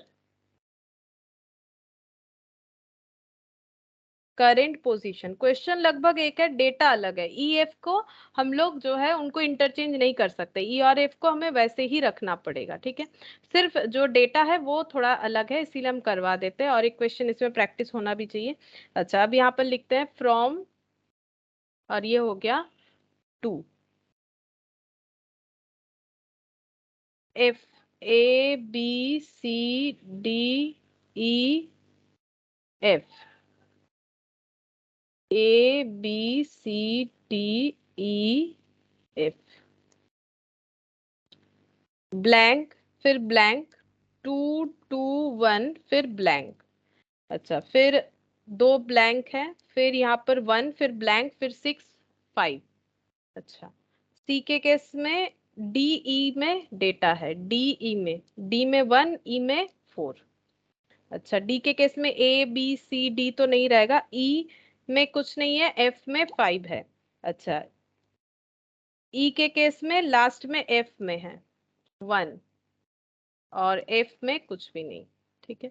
अच्छा, अब हम लोग को देखना पड़ेगा कि कौन सा हम लोगों का इम्प्रूव्ड लेआउट होगा। तो ये कैसे चेक करेंगे? सबसे पहले हाईएस्ट कौन सा है वो देखना पड़ेगा। बोलो, ई एफ तो एज इट इज रहेगा, ई एफ का कोई चेंजेस नहीं होगा, तो हाईएस्ट कौन सा है? लेआउट शायद मैंने कहाँ पर लिखा, ये रहा, हाँ। बोलो, सबसे हाईएस्ट कॉस्ट किस में है? यहाँ से देखना पड़ेगा, सबसे हाईएस्ट कॉस्ट कौन सा है? 2 2 1 1 6 5 6, ठीक है। सबसे हाईएस्ट कॉस्ट है 6, जो बी से ई का डिस्टेंस बताता है, ठीक है। बी से ई का डिस्टेंस का लोड बता रहा है, बी से ई, ठीक है। तो बी से ई करंट लेआउट के हिसाब से 2 होता है, यहाँ से यहाँ ऐसे 2, या फिर ऐसे करके आएंगे तो भी 2 होगा। तो हम लोग इसे मिनिमम कर सकते हैं, 1 में ला सकते हैं, ठीक है। अब यहाँ पर कौन सा तो फिक्स्ड है, चेंज नहीं हो सकता, ई और एफ चेंज नहीं हो सकता है, ठीक है। अच्छा, 6 जो है वो बी से ई का डिस्टेंस है, तो बी से ई का डिस्टेंस अगर हमें कम करना है, या तो हम लोग बी को यहाँ ला सकते हैं, या तो हम लोग बी को क्या कर सकते हैं, या तो यहाँ पर ला सकते हैं ये, या तो फिर यहाँ पर ला सकते हैं, तब जाके बी से ई का डिस्टेंस 1 हो जाएगा। या तो ए के प्लेस में, मतलब इंटरचेंज ए एंड बी, या फिर interchange B and C, confusion. तो हमें क्या करना चाहिए? कंफ्यूजन होने से सेकंड हाईएस्ट देखना चाहिए। तो बोलो सेकंड हाईएस्ट क्या है? ये तो समझ में आ गया कि बी को इंटरचेंज करना है, बी को ई के पास लाना है, या तो बी को यहाँ लाना है, या तो बी को यहाँ लाना है। यहाँ लाने का मतलब है इंटरचेंज विथ ए, यहाँ लाने का मतलब है इंटरचेंज विथ सी। तो कौन सा सही रहेगा? तो सेकंड हाईएस्ट कौन सा है? 6 के बाद सेकंड हाईएस्ट कौन सा है? 5 दो 5 है, ठीक है, दो 5 है, बी से एफ और डी से एफ, ठीक है। बी से एफ चेक करते हैं, बी से एफ। अच्छा, बी यहाँ पर लाएंगे तो एफ से डिस्टेंस करीब हो जाएगा, अगर बी को यहाँ लाएंगे तो एफ से डिस्टेंस करीब हो जाएगा, बी को यहाँ लाएंगे तो एफ से डिस्टेंस बढ़ जाएगा, ठीक है। एक बी से एफ देखा हम लोगों ने, बी से एफ, और एक था डी से एफ, तो डी से एफ भी चेक कर लेते हैं। डी से एफ, ठीक है, एफ तो हटेगा नहीं, तो डी यहाँ पर। तो कौन सा फिर किसके साथ इंटरचेंज करना चाहिए हमें? बी का इंटरचेंज किसके साथ करना चाहिए? विथ सी और with A? With C. With C करेंगे तो एफ से डिस्टेंस नहीं बढ़ जाएगा? ये देखो, हमें तो ये चीज ध्यान में रखना है ना। पहले हम लोगों ने देखा बी से ई का डिस्टेंस 6 हो रहा है, बी से ई का डिस्टेंस 6 हो रहा है, तो हम लोग को क्या करना चाहिए? बी को ई के पास होना चाहिए। तो बी को ई के पास लाने का दो ही ऑप्शन है, या तो यहाँ रखो या तो यहाँ रखो। तो ये कंफ्यूजन को हटाने के लिए हमें सेकंड हाईएस्ट देखना चाहिए था, दैट इज ये 5, दो 5 है, ठीक है। तो 5 में पहला मुझे दिख रहा है बी से एफ का डिस्टेंस, तो बी और एफ को आसपास होना चाहिए। बी अगर यहाँ रखेंगे तो एफ के आसपास कैसे होगा? बी यहाँ रखेंगे तभी तो वो एफ के आसपास होगा। बी अगर यहाँ रहेगा तभी तो वो एफ के पास एक ही दूरी पे रहेगा, अगर बी यहाँ पर होगा तो वो तो ज्यादा दूरी पे हो जाएगा, तो ये वाला नहीं लेना चाहिए ना, फिर हमें कौन सा दो इंटरचेंज करना चाहिए, ये एफ वाला तो नहीं फुलफिल हो रहा है ना, और डी से एफ तो ऑलरेडी डी और एफ तो आसपास ही, एफ तो वैसे भी इंटरचेंज होने वाला है नहीं, ए ई और एफ तो अपनी जगह पे फिक्स्ड है, तो बोलो किसके साथ इंटरचेंज करना चाहिए, बी का इंटरचेंज होना A के चाहिए, ए के साथ, ठीक है, ए के साथ इंटरचेंज, अगर ये हमें समझ में आ जाता है तो हमें दो बार करके देखने का जरूरत नहीं होगा, नहीं तो फिर दो बार करके देखना पड़ेगा, हम लोग सोचेंगे कि बी को चेंज करना है, एक बार हम लोग ए के साथ करके देखेंगे, एक बार सी के साथ, पहले अगर सी के साथ कर लिया फिर ए के साथ चेक करना पड़ेगा, पहले कुछ भी करो फिर दूसरा करना ही पड़ेगा, तभी तो कंपेयर कर पाएंगे कि सही हुआ कि गलत, इसीलिए हम लोगों को इस तरह से चेक करना चाहिए, ठीक है। तो हमारा जो इम्प्रूव्ड लेआउट है वो ए से बी का जो इंटरचेंज है उस पर बनेगा। इसका एक ट्रिक होता है, ट्रिक ये है कि जो दो फिक्स्ड बोल रहा है ना उसके मिडिल में हमेशा इंटरचेंज करना चाहिए, ये मतलब थोड़ा सा ट्रिक है, ये याद रख के देख सकते हो कि अगर ये याद रख पाओगे तो हमेशा पहले ये चेक कर लेना कि हाँ इस तरह से जैसे मैंने सिखाया लॉजिकली क्या होता है, बाकी ट्रिक के हिसाब से अगर देखें तो हमेशा देखो जो दो फिक्स्ड बोल रहा है ना, यहाँ पर फिक्स्ड क्या है ई एफ, उसके मिडिल में हमेशा इंटरचेंज होना चाहिए, ई और एफ के मिडिल में जो है उसके मिडिल का इंटरचेंज होना चाहिए, ए बी में इंटरचेंज, अगर ये वाला क्वेश्चन भी देखोगे जो हम लोगों ने आगे किया उसमें भी वही था, देखो ई और एफ को हमें इंटरचेंज करने मना किया था, हम लोगों का जो इम्प्रूव्ड लेआउट आया वो बी सी को इंटरचेंज करके, ये एक ट्रिक है, हमेशा ऐसा ही होता है कि अगर फिक्स्ड के मिडिल में चेंज करें तो वो ऑटोमेटिकली हमेशा हमें इम्प्रूव्ड देगा, हमेशा हमें इम्प्रूव देगा, लेकिन लॉजिकली भी तो हमें सीखना है कि किस तरह से होगा, तो इसका मतलब हमें ए और बी में इंटरचेंज करना चाहिए, तो ये वाला हम जितना भी यहाँ पर लिखा है ये हटा देते हैं येलो कलर से।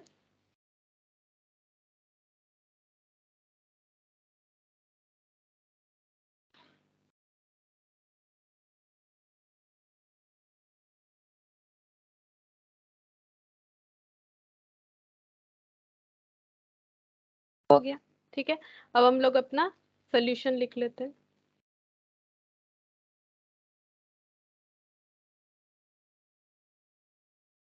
Answer D, sorry, department E and F, department E and F is not interchangeable.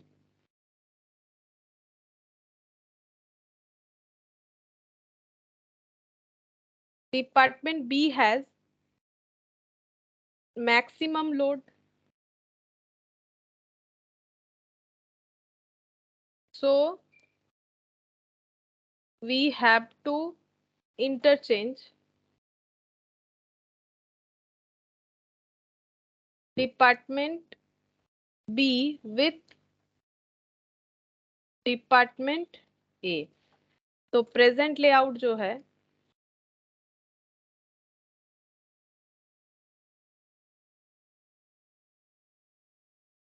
CBD, CBD EAF, EAF, और जो इम्प्रूव्ड लेआउट है,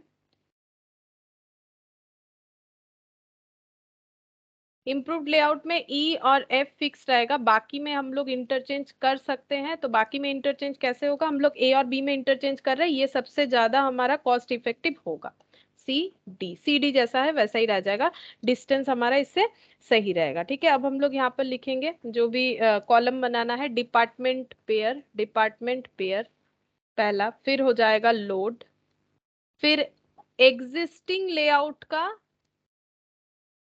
डिस्टेंस, एग्जिस्टिंग लेआउट डिस्टेंस, और इसका load, load into distance, improved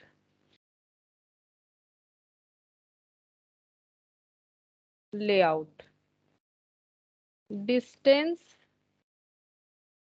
और load into distance.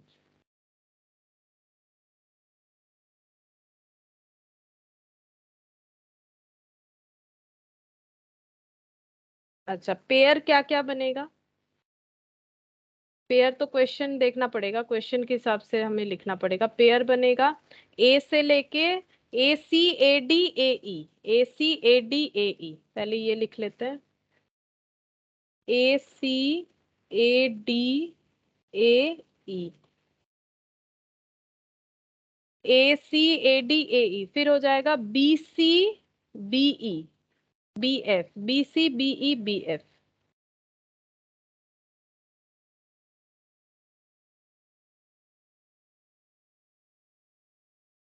BCBE BF, अच्छा उसके बाद CDCE।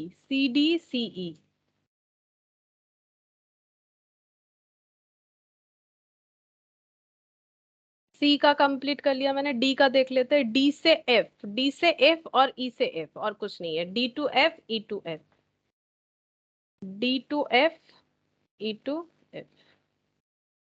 अच्छा अब देख लेते हैं लोड क्या क्या है। 221 165 14, 221 165 14, 221 165 14, 221 165 14, 1451, लास्ट है 5 और 1, 5 और 1। अच्छा अब हम लोग देखेंगे डिस्टेंस क्या है। तो ए से सी का डिस्टेंस एग्जिस्टिंग लेआउट के हिसाब से 2 है, कैसे भी जाओ भाया बी और ई 2 है। 2 × 2 ये हो गया 4। ए से डी का डिस्टेंस, ए से डी का डिस्टेंस भी 2 है, 2 × 2 4 हो गया। ए से ई का डिस्टेंस 1 है, 1 × 1 1 हो गया। बी से सी का डिस्टेंस 1 है, 1 × 1 1 हो गया। बी से ई है या एफ, बी से ई बी से एफ, अच्छा बी से ई 2 है, बी से एफ वो भी 2 है, तो 2 2 12 10। सी से डी, सी से डी ये मिनिमम है 2, सी से डी 2 मिनिमम है, तो मिनिमम वाला लेना पड़ता है। 2 × 1 2। सी से ई, डी से ई, सी से ई 1, तो 1 × 4 4 हो गया। डी से एफ, ई से एफ, डी से एफ 1, ई से एफ 2, 1 और 2, 5 और 2, तो टोटल करेंगे यहाँ पर 4 4 8 +1 9 +1 10 10 एंड 10 22 22 और 10 32 32 और यहाँ पर हो गया 2 34 34 और 4 38 38 38 30 45, ये हो गया 45। ठीक है ये 45 हो गया। अब ये वाला देख लेते हैं, ए से डिस्टेंस देख लेते हैं, ए से सी, ए से डी, ए से सी 1, ए से डी 1। अच्छा ये 2 2 था, डिस्टेंस कम होके 1 हो गया, इम्प्रूव्ड ही लग रहा है। देख लेते हैं आगे भी। ए से ई, ए से ई 1 2, ए से ई 2 हो गया है जो कि पहले 1 था। चलो देखते हैं। अच्छा बी से सी, बी से सी 1 2, बी से सी 2 हो गया। अच्छा बी से ई, बी से ई 1 हो गया है, बी से ई 1 हो गया है। अच्छा बी से एफ, बी से एफ ये भी 1 हो गया। ठीक है देखो डिफरेंस देखो, 2 2 था, 1 1 हो गया, फिर यहाँ पर 1 यहाँ पर 2 हो गया, ये 1 था पहले, ये 2 हो गया। तो दो पहले डिक्रीज हुआ, दो फिर इंक्रीज हुआ, लेकिन उसके बाद फिर दो डिक्रीज हो गया, मतलब डिक्रीज ही ज्यादा है, तो इम्प्रूव होने का चांसेस ही है। सी से डी, सी से डी 2 हो जाएगा, 2 था 2 ही रहा। सी से ई, डी से ई, सी से ई 1 और डी से, सी से ई 1, डी से एफ, ई से एफ, अच्छा डी से एफ 1, ई से एफ 2, 1 और 2। देखते हैं कितना होता है, लोड में मल्टीप्लाई कर लेते हैं। लोड 2 × 1 2, 2 × 1 2, 1 × 2 2, 1 × 2 2, 6 × 1 6, 5 × 1 5, अच्छा 2 × 1 2, 4 × 1 4, 5 × 1 5, 1 × 2 2। टोटल चेक करते कितना होता है। 2 4 5 6 7 8 8 और यहाँ पर 6 और 5 11, 11 और 8 हो गया 19 19, 19 और 1 21, 21 और 4 25, 25 और 5 30, ये हो गया 32। ठीक है 32 हो रहा है, तो ये इम्प्रूव लेआउट ऑब्वियसली बना क्योंकि इतना कॉस्ट जो है हमारा सेव हो रहा है। ठीक है तो लिख लेते हैं कि it is a improved layout क्योंकि इसमें हम लोग का कॉस्ट जो है वो कम हो रहा है। Improved layout cost is lower than the existing layout cost। So there is an improvement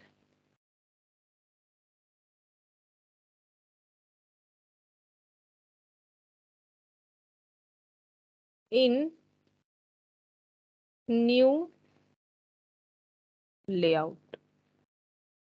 तो न्यू लेआउट में ऑब्वियसली इंप्रूवमेंट हुआ है क्योंकि हम लोग का कॉस्ट से ही पता चल रहा है, यहाँ पर 45 यहाँ पर 32, तो सेविंग्स हो रहा है, तो हमारा जो लेआउट बन रहा है वो इम्प्रूव्ड हो रहा है और ईएफ को फिक्स रखते हुए ही हो रहा है। ठीक है, तो ये वाला देखो ये कंप्लीट हो गया। किस तरह से इसका क्वेश्चन आता है, दो टाइप का क्वेश्चन मैंने दिखा दिया, और मैथ में तो दो ही था, हम लोगों ने ईयर का कुछ क्वेश्चन किया, तो टोटल 4 क्वेश्चन हम लोगों ने कर लिया। बाकी थोड़ा प्रैक्टिस करना पड़ेगा और इससे ज्यादा क्वेश्चन है भी नहीं क्योंकि हर साल हर क्वेश्चन नहीं आता है।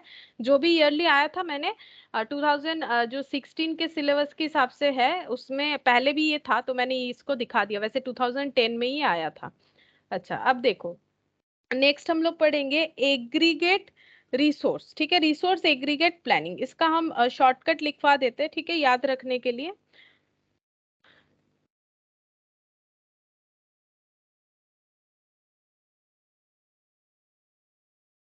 हेडिंग करेंगे रिसोर्स एग्रीगेट प्लानिंग।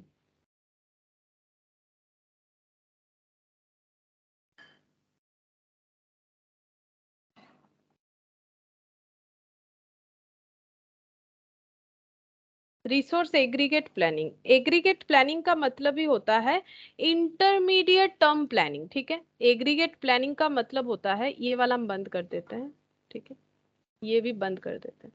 ये देखो aggregate planning is an intermediate term planning, मतलब मिडिल में, ठीक है, 3 मंथ से 1 ईयर के अंदर अगर हम लोग कोई प्लानिंग करते हैं इंटरमीडिएट पीरियड में, तो इसे बोलते हैं intermediate term planning decision. Intermediate term planning करके अगर हम लोग कोई डिसीजन लेते हैं, प्लान करने के बाद जो डिसीजन लिया जाता है, तो इंटरमीडिएट टर्म प्लानिंग जब होता है उसे एग्रीगेट प्लानिंग बोलते हैं। ठीक है, तो जो जो पॉइंट हमारा मेन मेन है याद रखना है वो हम बता देते हैं, बाकी बुक से पढ़ाएंगे तो ये डिटेल्स याद रह जाएगा। ठीक है, अच्छा aggregate planning, aggregate planning is an intermediate term planning decision.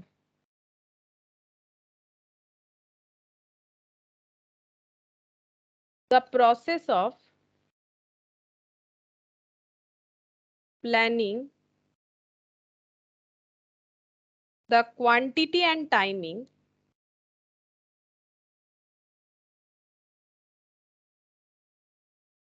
of output over the intermediate time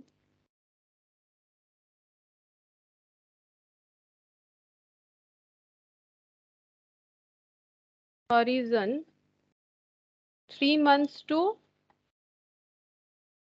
1 year। ठीक है, 3 मंथ से लेके 1 ईयर के अंदर जो भी होता है, जो प्लानिंग का प्रोसेस होता है, ठीक है, the process of planning the quantity and timing of output, कितना आउटपुट, कितने क्वांटिटी में आउटपुट हमें प्रोड्यूस करना है, कितने टाइम के अंदर हमें आउटपुट प्रोड्यूस करना है, इसके लिए जो प्लानिंग होता है, इस प्लानिंग का जो प्रोसेस होता है, ठीक है, वो अगर हम लोग इंटरमीडिएट टाइम पे करें, इंटरमीडिएट टाइम का मतलब हो जाता है 3 मंथ से लेकर 1 ईयर के अंदर, तब उस तरह के प्लानिंग को बोला जाता है एग्रीगेट प्लानिंग। ठीक है, उस तरह के प्लानिंग को बोला जाता है एग्रीगेट रिसोर्स प्लानिंग। अच्छा, फिर नेक्स्ट लिखेंगे with in this range, with in this range the physical facilities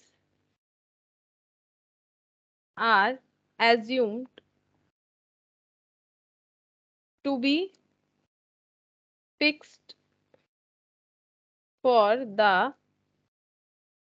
planning period।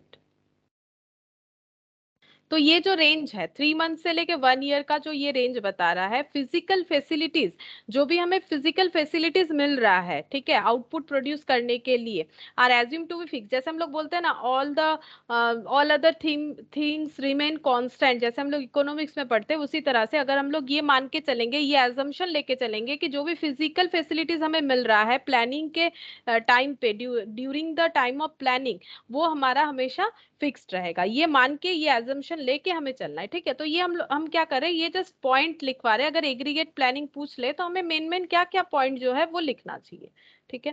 फिर नेक्स्ट लिखेंगे, therefore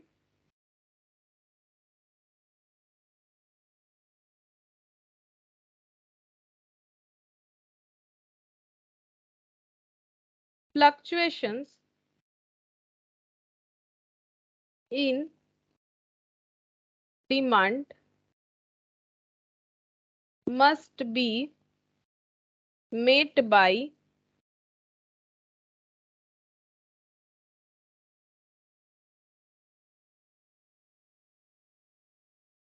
varying labor and inventory schedule। तो क्या बोला है ये वाला पॉइंट, बोल रहा है कि देयर फोर इस फ्लक्चुएशंस इन डिमांड, ठीक है। हम लोग जो आउटपुट बना रहे हैं वो तो डिमांड के हिसाब से ही बना रहे हैं। अगर हमारे डिमांड में फ्लक्चुएशंस आ रहा है, ठीक है, तो उसे हम लोग कैसे मीटअप करेंगे, लेबर को कम बेसी करके, इन्वेंट्री शेड्यूल को चेंज करके हम लोग उसे मीटअप कर सकते हैं, ठीक है। अच्छा, एग्रीगेट प्लानिंग, नेक्स्ट लिखेंगे aggregate planning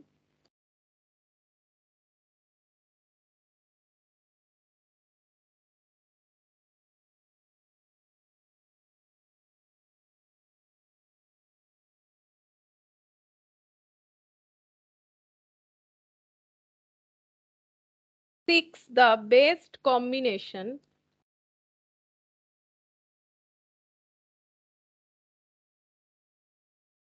to minimize the cost।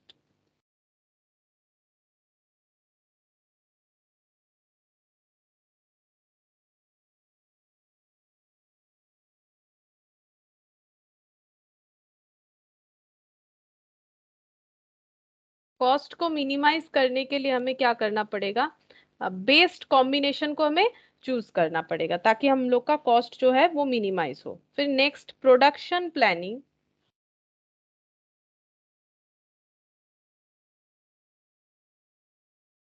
In the intermediate range of time is termed as aggregate planning। Production planning in the intermediate range, intermediate range यानी 3 मंथ्स टू 1 ईयर के अंदर अगर हम लोग कोई planning कर रहे हैं तो प्रोडक्शन प्लानिंग जो कर रहे हैं इस इंटरमीडिएट रेंज में, और इसी को हम लोग एग्रीगेट प्लानिंग बोलते हैं, जो मैंने पहले ही बोला था, बट यहाँ पर ऐसा एक पॉइंट है तो मैंने उसको भी अलग से लिखवाया है, ठीक है। अच्छा, फिर next, while dealing with the production problem, while dealing with the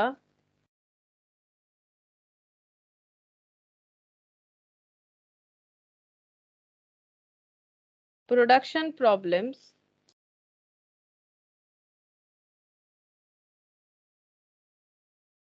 the planning process is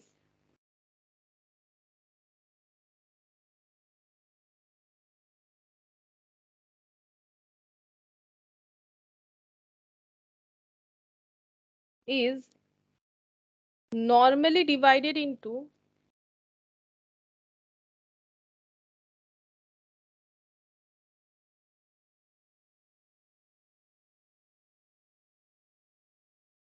three categories।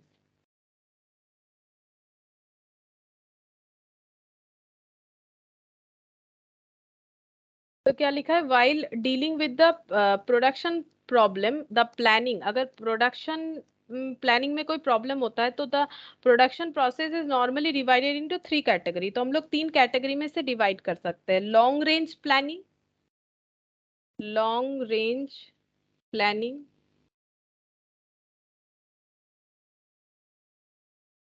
Short term planning,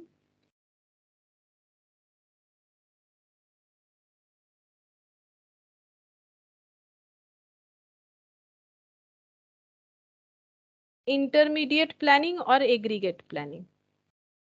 intermediate planning और एग्रीगेट प्लानिंग।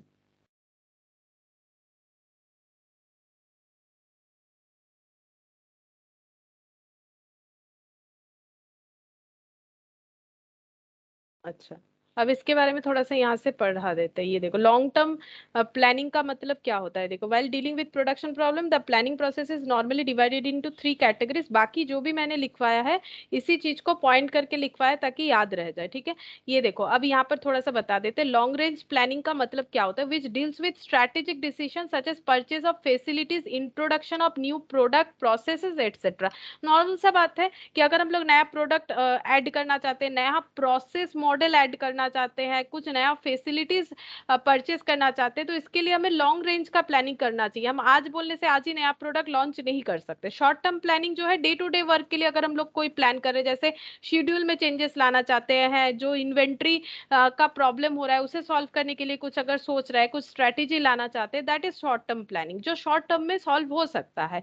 इंटरमीडिएट या एग्रीगेट प्लानिंग का मतलब होता है which is in between long term and short term. ये देखो, short term मतलब day to day का, हर रोज हो सकता है। लॉन्ग टर्म मतलब एटलीस्ट 1 ईयर तो ऑब्वियसली होना चाहिए। और इंटरमीडिएट तो हमें पता ही है, 3 मंथ से लेके 1 ईयर का, ठीक है। तो ये शॉर्ट टर्म और लॉन्ग टर्म के बीच का है, तभी तो इंटरमीडिएट है। Which is concerned in generally acceptable planning taking the load on hand and the facility available into the consideration.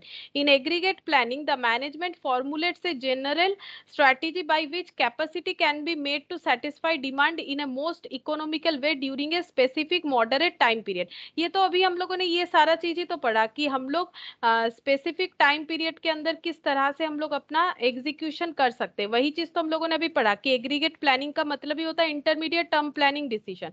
यहाँ पर हमें देखना है हम लोग कितने क्वांटिटी का प्रोडक्ट कितने टाइम के अंदर हम लोग प्रोवाइड कर सकते हैं, उसके लिए हमें क्या प्रोसेस प्लान करना चाहिए, ठीक है। और हम लोग को ये अजम्पशन लेना पड़ेगा कि फिजिकल फैसिलिटीज जो है वो फिक्स्ड है, ठीक है।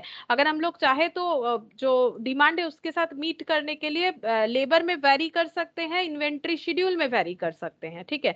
तो यही सब चीज तो हम लोगों ने अभी पढ़ा, जो यहाँ पर लिखा हुआ है कि in aggregate planning the management formulates a general strategy. Management एक जनरल स्ट्रैटेजी लेता है जिससे वो क्या कर सकता है, capacity can be made to satisfy demand, जो हम लोगों ने पढ़ा कि कितने क्वांटिटी में कितने टाइम के अंदर हम लोग प्रोडक्ट को मार्केट में दे सकते हैं, इन ए मोस्ट इकोनॉमिकल वे, मतलब कॉस्ट इफेक्टिव हो। इकोनॉमिकल का मतलब कॉस्ट इफेक्टिव हो during a specific moderate time period, जो हम लोगों ने देखा विद इन द टाइम, से फॉर 1 ईयर, जैसे कि 1 साल के अंदर। द एग्रीगेट प्लानिंग, क्योंकि ये एग्रीगेट प्लानिंग 3 से 1 महीने 3 साल से 1 महीने 1 साल के अंदर का होता है, 3 महीने से 1 साल के अंदर का होता है।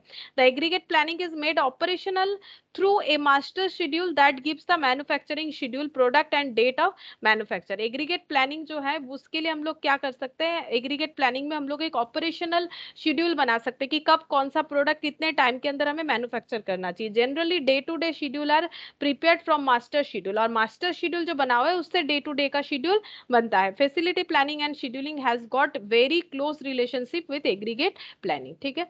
तो फैसिलिटी प्लानिंग एंड शेड्यूलिंग, ये दो चैप्टर मतलब दो टॉपिक होता है, हम लोग को पढ़ना पड़ेगा। फैसिलिटी प्लानिंग एंड शेड्यूलिंग भी होता है, has got very close relationship with aggregate planning, aggregate planning के साथ इनका रिलेशनशिप है, ठीक है। तो ये मैंने डिटेल्स में नहीं लिखवाया, ये जस्ट चीज जो है कॉपी में मार्क करो कि ये तीनों पॉइंट तुम लोग को डिटेल्स में एक बार देख लेना है। मैंने मेन पॉइंट लिखवा दिया क्योंकि सारा चीज लिखवाएंगे तो काफी टाइम लगेगा।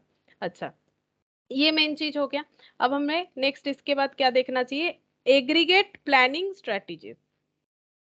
यही वाला यहाँ पर भी है, वही हम लिखवाने वाले हैं, aggregate planning strategy.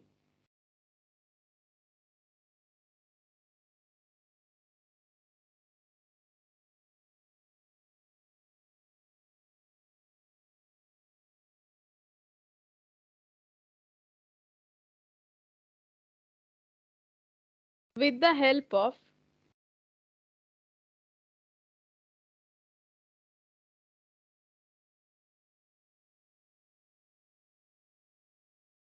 controllable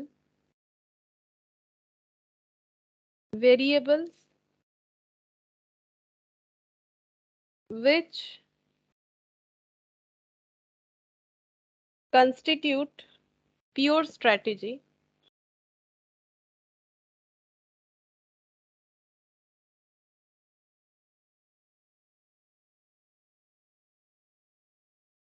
by which fluctuations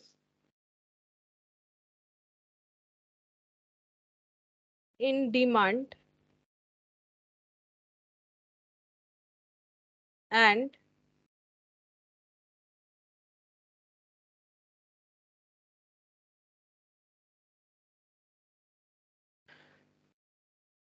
fluctuation in demand and uncertainties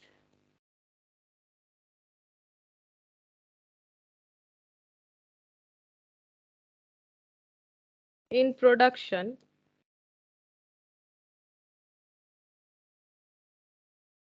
activities can be accommodate ये लिखा हुआ है ऑलरेडी लाइन, जस्ट एक बार ये देखो यहाँ पर लिखा हुआ है विद द हेल्प ऑफ, अच्छा ठीक है, विद द हेल्प ऑफ, यहाँ पर होगा शायद, मैंने जोड़ा है, with the help of controllable variables which, क्या मुझे नहीं दिख रहा है, छोड़ो, with the help of controllable variables which constitute pure strategy by which fluctuations in demand and uncertainty in production activities can be accommodated. ठीक है, तो एग्रीगेट प्लानिंग का, एग्रीगेट प्लानिंग स्ट्रेटजी क्या होता है, विद जो वेरिएबल्स को, जो वेरिएबल्स एक्सपेंसेस को हम लोग कंट्रोल कर सकते हैं उनके हेल्प से, जो जिससे हम लोग प्योर स्ट्रेटजी बना सकते हैं, क्योंकि हम लोग कंट्रोल कर सकते हैं उन सारे खर्चों को, तो उससे हम लोग प्योर स्ट्रेटजी बना सकते हैं by which fluctuations in the demand and uncertainty, क्योंकि डिमांड फ्लक्चुएट कर सकता है, इसका कोई सर्टेनिटी नहीं है, प्रोडक्शन कम करना भी पड़ सकता है, ज्यादा भी करना पड़ सकता है, एक्टिविटीज कैन बी एकोमोडेटेड, ताकि हम लोग एकोमोडेट कर पाए। ठीक है, अच्छा अब इसके लिए देखो हमें क्या क्या हेल्प मिल सकता है, ये देखो, vary the size of the workforce, हम लोग वर्कफोर्स को कम या ज्यादा करके अपना जो है एकोमोडेट कर सकते हैं। देखो, vary the size of the workforce,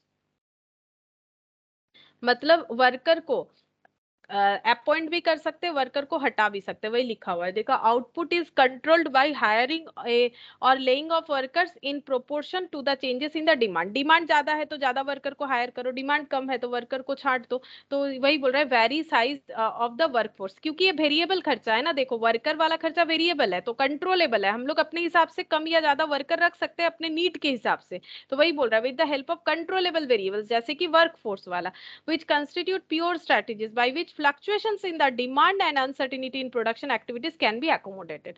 अच्छा, फिर उसके बाद है vary the hours work, कितना टाइम काम करना है, ज्यादा करना है, हमें ओवर टाइम काम करवाना है, कम या फिर कम टाइम काम करवाना है, वो भी हम लोग देख सकते हैं, vary the hours work।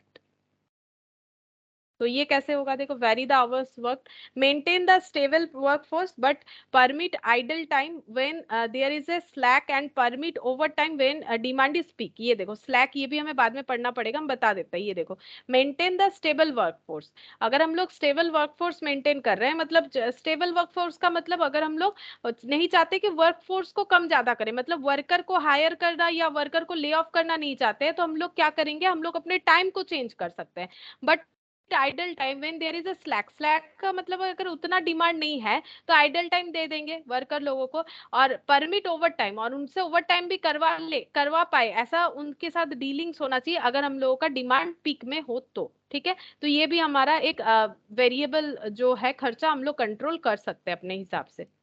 Next हो जाएगा very inventory level, very inventory level मतलब स्टॉक कितना खरीदना है, कितना कम कितना ज्यादा खरीदना है, कैसे रखना है, उसको भी हम लोग मेंटेन कर सकते हैं। Demand fluctuation particularly increase in demand can be made by large amount of inventory, अगर डिमांड बहुत ज्यादा है तो लार्ज अमाउंट ऑफ इन्वेंट्री रखना चाहिए, अगर डिमांड कम है तो हमें कम लेवल ऑफ इन्वेंट्री रखना चाहिए, उस पर ज्यादा कॉस्ट इनकर्ड नहीं करना चाहिए। और लास्ट पॉइंट, फोर्थ नंबर जो है, सब कॉन्ट्रैक्ट। ठीक है, सब कॉन्ट्रैक्ट मतलब किसी से कॉन्ट्रैक्ट लिया और खुद अगर एग्जीक्यूट नहीं कर पा रहे तो उसे किसी और से करवा लेना, दैट इज सब कॉन्ट्रैक्टिंग होता है। ठीक है, in case of upward shift in demand for low level, अगर हमारे पास वो फैसिलिटी नहीं है कि हम लोग उतना प्रोडक्शन करके दे बट डिमांड आ रहा है, तो हम लोग क्या कर सकते हैं, required production rate can be met by using the capacity is available within the external vendor. अगर हमारे तरह ही कोई और काम कर रहा है तो हम लोग उसे अपना जो कस्टमर है, कस्टमर नहीं देंगे, हम लोगों को जो कॉन्ट्रैक्ट मिल रहा है वो उनको दे देंगे। This is also known as subcontracting, ठीक है। अगर हमारे पास 10,000 यूनिट प्रोडक्शन का कैपेसिटी है, 15,000 आ गया, हम लोग 10,000 ही कर सकते हैं, उससे ज्यादा नहीं, तो 5,000 किसी और से जो हमारे तरह और भी मार्केट में जो वेंडर होंगे या फिर जो ऐसा काम करते हैं उनसे हम लोग बनवा सकते हैं। इसे बोलते हैं सब कॉन्ट्रैक्टिंग, ठीक है। अच्छा, नेक्स्ट हम लोग पढ़ेंगे aggregate planning guideline.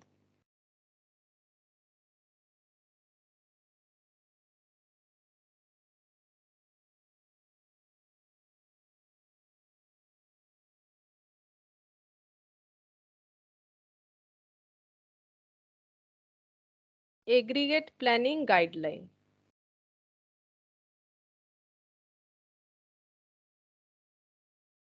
Determine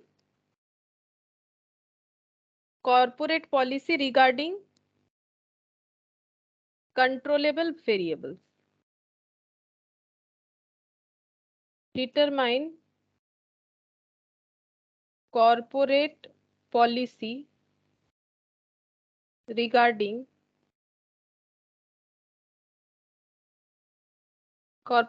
regarding controllable variables.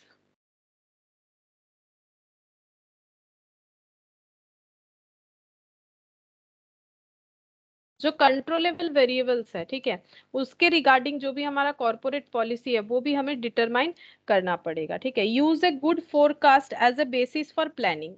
Use a good forecast. Forecasting तो हम लोगों ने ऑलरेडी पढ़ रखा है डिटेल्स में, फोरकास्टिंग क्या होता है। तो हमें एक अच्छा खासा फोरकास्ट करना चाहिए एज अ बेसिस, और उसी के बेसिस पे हमें प्लानिंग शुरू करना चाहिए फोरकास्ट के हिसाब से। अच्छा, फिर उसके बाद plan in proper units of capacity.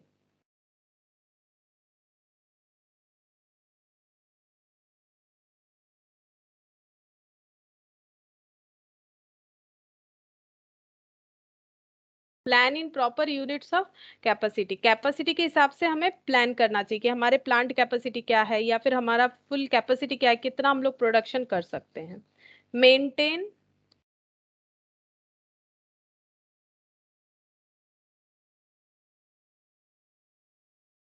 Maintain the stable workforce. Maintain the stable workforce.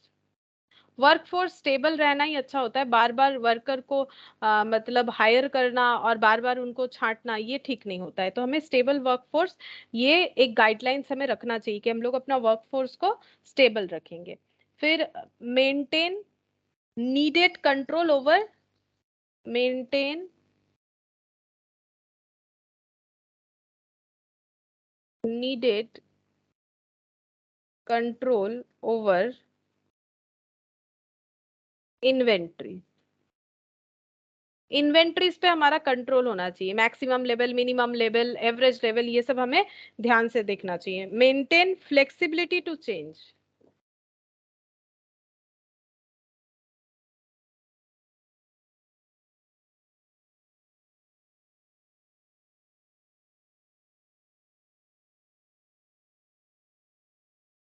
अगर जरूरत हो तो हम लोग अपना जो भी प्लानिंग वगैरह है वो चेंज कर पाए, ऐसा फ्लेक्सिबिलिटी रखना चाहिए। Respond to demand in a controllable manner. Respond to demand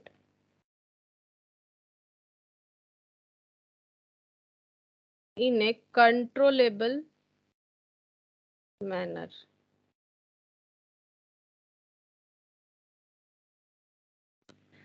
तो डिमांड जो आ रहा है उसको हमें कंट्रोलेबल मैनर में रेस्पॉन्स करना आना चाहिए, ठीक है। ये भी हमारा एक गाइडलाइन होना चाहिए कि हम लोग जितना डिमांड आ रहा है उसको हम लोग किस तरह से कंट्रोल करें। अगर ज्यादा आ रहा है डिमांड, किस तरह से, जरूरत हो तो सब कॉन्ट्रैक्ट करें, इस तरह का गाइडलाइन हमारा रहना चाहिए। तो respond to demand in a controllable manner, ठीक है।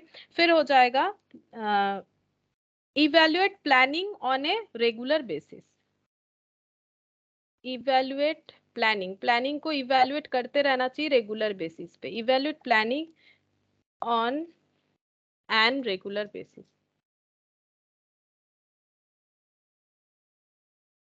On a regular basis.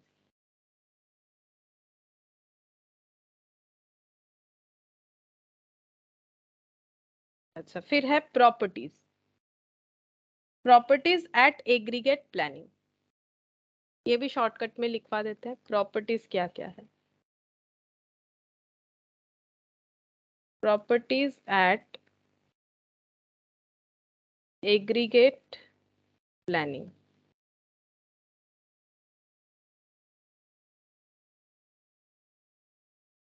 Point 1, both output and sales should be expressed, both output and sales मतलब जितना प्रोडक्शन कर रहे हैं और जितना सेल कर रहे हैं, should be expressed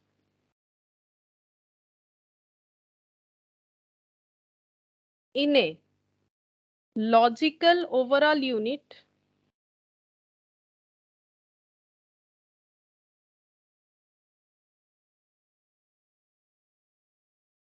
of measuring। तो कितना हमारा प्रोडक्शन हो रहा है, कितना हम लोग बेच रहे हैं, ठीक है, should be expressed in a logical overall unit of measuring, ठीक है, इसे हमें लॉजिकल वे में मेजर करना चाहिए। देखो, both output and sales should be expressed in a logical overall unit of measuring, जिसका मतलब देखो यहाँ पर दिया हुआ, यहाँ से पढ़ा देते हैं। For example, an automobile manufacturing company can say 1000 vehicle per year, ठीक है, without giving the number of each variety of vehicle. Similarly, a paint industry can say 10,000 liters of paint and does not mention the quantities of each variety of color। तो ये बोल रहा है कि हमें क्या करना चाहिए, मेंशन करना पड़ेगा। यहाँ पर क्या बोला है, an automobile manufacturing company can say 1000 vehicle per year, ठीक है, ये लोग 1000 व्हीकल पर ईयर जो है प्रोडक्शन कर रहे हैं, without giving the number of each variety of vehicle, ठीक है, तो वैरायटी ऑफ व्हीकल कितना बना रहे हैं उसका कुछ भी इंफॉर्मेशन नहीं दे रहा है। सिमिलरली, अगर कोई पेंट इंडस्ट्री है, वो 10,000 लीटर पेंट जो है and does not mention the quantities of each variety of colour, colour का अलग अलग वैरायटी नहीं बता रही है, तो फिर ये जो है वो मतलब एग्रीगेट प्लानिंग का पार्ट होगा ही नहीं, क्योंकि हमें क्या करना पड़ेगा, आउटपुट और सेल्स ये एक्सप्रेस्ड करना पड़ेगा logical overall unit of measuring. हमें बताना पड़ेगा कि कौन सा किस टाइप का, अगर 3 टाइप्स ऑफ कलर बन रहा है तो 3 टाइप्स ऑफ कलर का नाम कितना कितना बन रहा है, ये सब पता होना चाहिए, तभी जाके हम लोग एग्रीगेट प्लानिंग कर पाएंगे। तो हमें आउटपुट क्या है, कितना सेल कर रहे हैं, क्या क्वांटिटी है, क्या टाइप्स है, ओवरऑल यूनिट ऑफ मेजरिंग मतलब मेजर करने का, लीटर हो तो लीटर, नंबर हो तो नंबर, मेजर करना पड़ेगा पर्टिकुलर जो मतलब यूनिट होगा उसके हिसाब से, ठीक है। तो तभी हम लोग एग्रीगेट प्लानिंग का प्रॉपर्टीज तक पहुंच पाएंगे। The facility, the production manager, the aggregate planning must be following characteristics. तो ये कैरेक्टरिस्टिक इसका बनता है कि हमें बताना पड़ेगा आउटपुट क्या है, सेल क्या है, कितने क्वांटिटी में है, लीटर है या फिर किलो है, कैसा है, वो एक्सप्रेस करना पड़ेगा logical overall unit of measuring के हिसाब से, जिसमें मेजर कर सकते हैं। लीटर है तो लीटर, किलोग्राम है तो kilogram. Acceptable forecast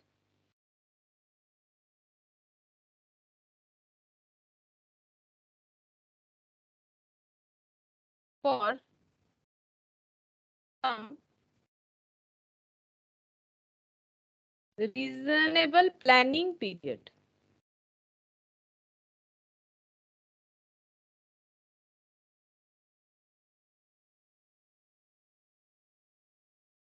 acceptable forecast for reasonable planning period से 1 ईयर। तो हमें क्या करना पड़ेगा, एक फोरकास्ट करना पड़ेगा, ठीक है, एक रीजनेबल प्लानिंग पीरियड के बेसिस पे फोरकास्ट करना पड़ेगा, जैसे कि मान लेते हैं 1 साल के लिए हो सकता है, ठीक है। नेक्स्ट लिखेंगे a method of identification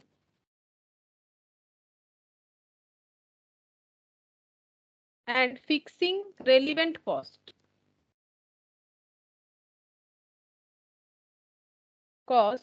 associated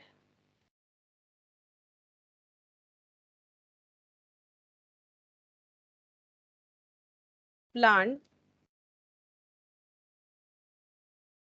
associated plant. ये देखो, method of identification and fixing the relevant cost associated with the plant. Plant को अगर हम लोग प्लांट लगा रहे, ठीक है, तो हमें ये आइडेंटिफाई करना पड़ेगा कि method of identification and fixing relevant cost associated with plant, कोई भी एक प्लांट को लगाने का क्या खर्चा है, उसे हमें रेलिवेंट कॉस्ट को फिक्स करना पड़ेगा कि कितना होगा, आइडेंटिफाई करना पड़ेगा कि कितना होगा, दोनों, उसके लिए हमें एक मेथड एडॉप्ट करना चाहिए। कि कोई प्लांट अगर हम लोग लगाना चाहते हैं, कोई प्लांट अगर हम लोग अपने इंडस्ट्री में रखना चाहते हैं, तो उसका कॉस्ट क्या होगा उसे आइडेंटिफाई करना पड़ेगा और रेलिवेंट कॉस्ट को फिक्स भी करना पड़ेगा। और last point, facilities that are considered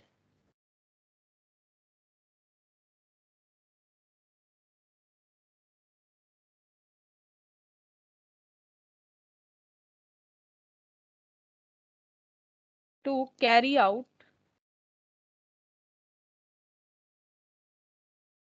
objective. Facilities that are considered fixed to carry out the objective. Facilities that are fixed, considered fixed to carry out objective. ठीक है, तो हमारा जो ऑब्जेक्टिव है वो परफॉर्म करने के लिए हमें क्या करना पड़ेगा, जो फैसिलिटीज हमें चाहिए उसे फिक्स करना पड़ेगा। ठीक है, facilities that are considered fix to carry out our objective. तो ये हो गया हम लोगों का properties aggregating planning. Aggregate planning का प्रॉपर्टीज क्या होता है, तो ये पॉइंट भी कवर होता है। इसी में इसमें भी एक ही क्वेश्चन है, इलास्ट्रेशन 11। ठीक है, इलास्ट्रेशन 11 जो क्वेश्चन है ये हम बता देते हैं, यहाँ से खुद से भी कर सकते हो। ये देखो इलास्ट्रेशन 11 बोल रहा है, ABC company has developed A forecast for the group of items that has the following demand pattern. तो इनका डिमांड पैटर्न इस तरह से है, एबीसी कंपनी का ये फोरकास्ट क्या है कि इनका डिमांड फर्स्ट क्वार्टर में 270, सेकंड में 220, थर्ड में 470, फोर्थ में 670, फिफ्थ में 450, सिक्स्थ में 270 और सेवेंथ में 200 और एट में 370। इन्होंने अपने क्वार्टर को 8 क्वार्टर में डिवाइड किया है। क्यूमुलेटिव डिमांड बोल रहा है, क्यूमुलेटिव का मतलब क्या होता है, जैसे स्टैटिस्टिक्स में करते हो 270 में 220 ऐड हो गया, ये हो गया 490, इसमें 470 ऐड होके 960। क्यूमुलेटिव मतलब डिमांड जो है नेक्स्ट क्वार्टर में क्या होगा, क्योंकि पहले क्वार्टर का जो डिमांड है वो नेक्स्ट बार खत्म तो नहीं हो जाएगा, तो सेकंड क्वार्टर में पहला डिमांड तो चल ही रहा है, उसके साथ साथ ये डिमांड हो जाएगा इस तरह से। तो ये क्यूमुलेटिव डिमांड बताया है। The firm estimate that it cost 150 per unit to increase production rate, 200 per unit to decrease the production rate. अगर प्रोडक्शन रेट हमारा बढ़ता है, जैसे देखो फर्स्ट से सेकंड में प्रोडक्शन रेट घटता है और फिर सेकंड से थर्ड में प्रोडक्शन रेट बढ़ता है। ठीक है, तो अगर हम लोगों का डिमांड जो है इंक्रीज डिक्रीज तो हो ही सकता है। अगर डिमांड जो है इंक्रीज होता है तो कॉस्ट 150 लग जाएगा, और अगर डिक्रीज होगा तो कॉस्ट 200 पर यूनिट करके हो जाएगा, कॉस्ट डिक्रीज करने का। 50 per unit per quarter to carry the items in the inventory. अगर कुछ स्टॉक में रह जाता है, क्लोजिंग स्टॉक में, क्यों, हम लोगों ने जितना डिमांड था उतना बनाया बट सेल उतना नहीं हुआ, तो क्लोजिंग स्टॉक में रह सकता है, तो स्टॉक में रखने का खर्चा है 50 रुपीज करके। एंड 100 पर यूनिट इफ सब कॉन्ट्रैक्टर, अगर हम लोग खुद नहीं बना के किसी और से बनवाते हैं तो सब कॉन्ट्रैक्ट करवाने का पर यूनिट का खर्चा होता है 100 रुपया। रखने का क्लोजिंग स्टॉक में पर यूनिट का खर्चा होता है 50 रुपया। प्रोडक्शन बढ़ता है तो पर यूनिट का कॉस्ट हो जाता है 150, प्रोडक्शन घटता है तो 200। Compare the cost of the pure strategies. तो हमें कौन सा वाला स्ट्रैटेजी अपनाना चाहिए, मतलब क्या हमें डिमांड के हिसाब से ही चलना चाहिए, जब डिमांड ज्यादा होगा तो ज्यादा प्रोडक्शन करेंगे, कम होगा तो कम करेंगे। अगर ऐसा करते हैं तो हमारा 150 और 200 कॉस्ट का इफेक्ट दिखेगा। या फिर हम लोग ऐसा करें कि हम लोग अपना प्रोडक्शन करते जाए और अगर कुछ बच जाएगा, सेल नहीं होगा, तो उसे हम लोग अपने इन्वेंट्री के हिसाब से क्लोजिंग स्टॉक रखेंगे, तो एक यूनिट रखने का 50 रुपया खर्चा पड़ेगा। या फिर हम लोग क्या करें कि अगर हम लोग पूरा नहीं बना पा रहे, सब कॉन्ट्रैक्ट कर दे, तो ये तीनों में से कौन सा हमारे लिए बेस्ट होगा। तो तीनों मेथड से हमें देखना पड़ेगा, जिसमें कॉस्ट कम होगा हमें वही वाला लेना चाहिए। तो पहला हम लोग देखेंगे कि हमारे डिमांड के हिसाब से अगर हम लोगों का डिमांड कम ज्यादा होता है तो क्या फर्क पड़ेगा। तो देखो क्वार्टर 1 से 8, ये देखो क्वार्टर 1 से 8 हम नेक्स्ट दिन करके दिखा देंगे। ये देखो डिमांड जो है लिखा हुआ है 270, 220, 470, 270, 220, 470, 670, 450, 270, 670, 450, 270, 200, 370, ये लिखा हुआ है। अब यहाँ पर दो कॉलम किया हुआ है, कॉस्ट अगर इंक्रीज होता है प्रोडक्शन लेवल, कॉस्ट अगर डिक्रीज होता है। कैसे हम लोग चेक करेंगे, 270 के आगे तो कुछ नहीं है तो पता नहीं चलेगा इंक्रीज या डिक्रीज, यहाँ पर गैप ब्लैंक ब्लैंक। ठीक है, फिर 270 से 220 हो गया, इंक्रीज हुआ कि डिक्रीज हुआ, बताओ। 270 से 220 हो गया, इंक्रीज हुआ कि डिक्रीज, डिक्रीज। तो देखो डिक्रीज कॉलम में लिखा हुआ है कितना डिक्रीज हुआ, 270 से 220 50। ठीक है, अच्छा 50, और डिक्रीज होने पे खर्चा लगेगा 200 रुपया। बिल्कुल सीधा साधा क्वेश्चन है, 200 रुपया, बढ़ने से 150 तो 200, तो 50 इंटू 200 10,000। फिर चेक करो 200 से 470 हो गया, बोलो कम हुआ कि ज्यादा, 270 से बड़ा हो गया, ठीक है, बढ़ गया। तो बढ़ गया तो कितना हो जाएगा, कितना बढ़ा, 250, ठीक है, बढ़ने से 150 रुपए करके, ठीक है, बढ़ने से 150 रुपए करके, घटने से 200 रुपया करके, तो वही हम लोग इंटू कर रहे हैं। तो ये देखो 250 बढ़ गया तो इंटू 150, फिर 470 से 670, तो फिर से इंक्रीज या डिक्रीज, 470 टू 670, ये वाला इंक्रीज, 200 इंटू 150 जितना होगा, ठीक है। अच्छा, फिर 670 से 450 इंक्रीज या डिक्रीज, 670 से 450 तक पहुंच गए हम लोग, इंक्रीज या डिक्रीज, 670 से 450 डिक्रीज, ठीक है, डिक्रीज, डिक्रीज के कॉलम में लिख दिया, माइनस करने से पता चल जाएगा कितना, 450 से 270 फिर से डिक्रीज, Decrease. 270, हाँ 270 से 200 फिर से डिक्रीज, ठीक है, और 200 से 370 इंक्रीज, इंक्रीज होने पे 150, बस कुछ नहीं, मल्टीप्लाई कर दो, मल्टीप्लाई करने के बाद जितना भी आया इसको हम लोग टोटल करेंगे। देखो ये पहला वाला कॉलम ब्लैंक है, इसमें 10,000, इसमें 37,500, क्योंकि एट ए टाइम या तो इंक्रीज होगा डिक्रीज होगा, इसलिए कॉलम में जस्ट वैल्यू लिखते जाना है, वैल्यू लिखते जाना है, लिखने के बाद ये ऐड कर दिया।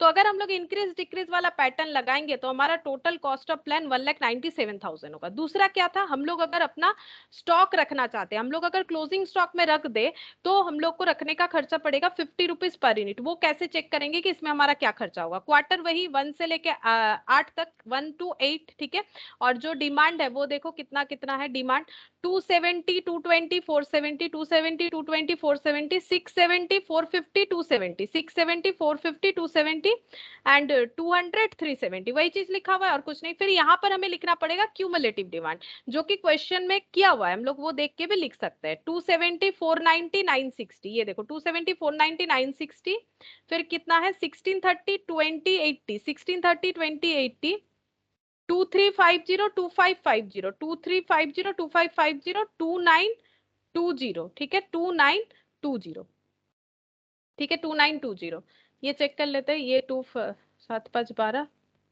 हाँ ठीक है, ये पीछे पुराने मैट में 3920 था, गलत था, इसीलिए मुझे लगा, ठीक है अब सही कर दिया इन्होंने, 2920, production level equal to average demand. अब एवरेज डिमांड क्या है, हम लोग को मैक्सिमम प्रोडक्शन कितना करना पड़ेगा, यही वाला 2920, क्योंकि ये सारे का टोटल ही तो होता है 2920, तभी तो क्यूमुलेटिव करते हुए अगर हम लोग आते हैं वही तो टोटल होता है, 2920 टोटल करना पड़ेगा 8 क्वार्टर में, तो पर क्वार्टर में कितना चाहिए, वही हमारा एवरेज डिमांड हो जाएगा। 8 क्वार्टर में टोटल अगर 2920 का प्रोडक्शन होगा, हर एक क्वार्टर में कितना प्रोडक्शन करना पड़ेगा, हम लोग को एवरेज डिमांड निकालना पड़ेगा, बोलो हर एक क्वार्टर में कितना प्रोडक्शन करना पड़ेगा, हम लोग डिवाइड 365 डिवाइड कर दिया, हर एक क्वार्टर में 360, 365, 365, 365। अब हम लोग क्यूमुलेटिव निकालेंगे according to the average demand, average demand के हिसाब से हम लोग क्यूमुलेटिव निकालेंगे। तो 365 पहला, 360 प्लस 365 प्लस 365 यानी 730, फिर प्लस 365, फिर ऐसे ऐसे करके सारा प्लस होते गया, प्लस होने के बाद क्यूमुलेटिव देखो वही आ जाएगा। हम लोगों ने तो सिर्फ एवरेज किया ना, यहाँ पर टोटल उतना ही आएगा, हाँ एवरेज कर दिया, डिस्ट्रीब्यूट करने के लिए एवरेज किया, बस और कुछ नहीं। अब हमारा कितना स्टॉक रह सकता है वो हमें देखना पड़ेगा। तो देखो हमारा क्यूमुलेटिव प्रोडक्शन कितना हो रहा है, क्यूमुलेटिव प्रोडक्शन हो रहा है 365, ठीक है, और डिमांड है हम लोग का 270, ठीक है, तो हम लोग का क्लोजिंग स्टॉक में कितना रह जाएगा, पहले वाले केस में 365 हम लोग प्रोड्यूस कर रहे हैं और डिमांड है 270, हाँ तो 95 बच जाएगा, ठीक है। फिर सेकंड ऐसे ही चेक करेंगे, 730 क्यूमुलेटिव प्रोडक्शन, 220 हम लोगों का हो गया, नहीं एक मिनट, ये 240 यार, cumulative production minus cumulative demand, अच्छा ये वाला होगा, ये cumulative demand, cumulative to cumulative less होगा ना, मैंने ये कर दिया, ये 730 माइनस 490, मतलब ये एक्चुअल है और ये हम लोगों ने एवरेज के हिसाब से निकाला। तो हम लोग एवरेज करके देख रहे हैं कि अगर हमारा डिमांड के साथ मैचअप नहीं होता है तो क्लोजिंग स्टॉक में कितना रह जाता है। तो 365 क्यूमुलेटिव लेवल ऑफ प्रोडक्शन हो सकता है एवरेज के हिसाब से और डिमांड 270 हो सकता है क्यूमुलेटिव, तो क्लोजिंग स्टॉक 95 होगा। 730 ये हमारा क्यूमुलेटिव लेवल ऑफ प्रोडक्शन होगा और डिमांड 490 अगर होगा 490 तो कितना बचेगा, 730 माइनस 490 240, ठीक है। अच्छा फिर इसके बाद 1095 माइनस 960 करके देखो कैलकुलेटर में, 1095 हम भी करते हैं, मेरे पास 135, ठीक है 135। अच्छा 1460 हम लोग प्रोडक्शन करें जबकि हमारा डिमांड 1630 है, तो कुछ स्टॉक में नहीं रहेगा बल्कि स्टॉक कम दिखेगा, नेगेटिव दिखेगा, तो ये नेगेटिव 170 -170। इसमें भी देखो डिमांड 2080 जबकि प्रोडक्शन 1825, तो -255, ठीक है, -255 लो दिख रहा है, ठीक है। 2350 2190, तो प्रोडक्शन 2190 जबकि डिमांड 2350, तो -160। अच्छा 2555 और यहाँ पर 2550, ठीक है, तो यहाँ पर पॉजिटिव दिखेगा क्योंकि 2550 का डिमांड हो सकता है जबकि प्रोडक्शन हम लोग 5 यूनिट ज्यादा कर रहे हैं, तो 5 यूनिट क्लोजिंग स्टॉक दिख जाएगा। यहाँ पर जितना क्यूमुलेटिव प्रोडक्शन है उतना ही डिमांड है, तो नो क्लोजिंग स्टॉक, ठीक है।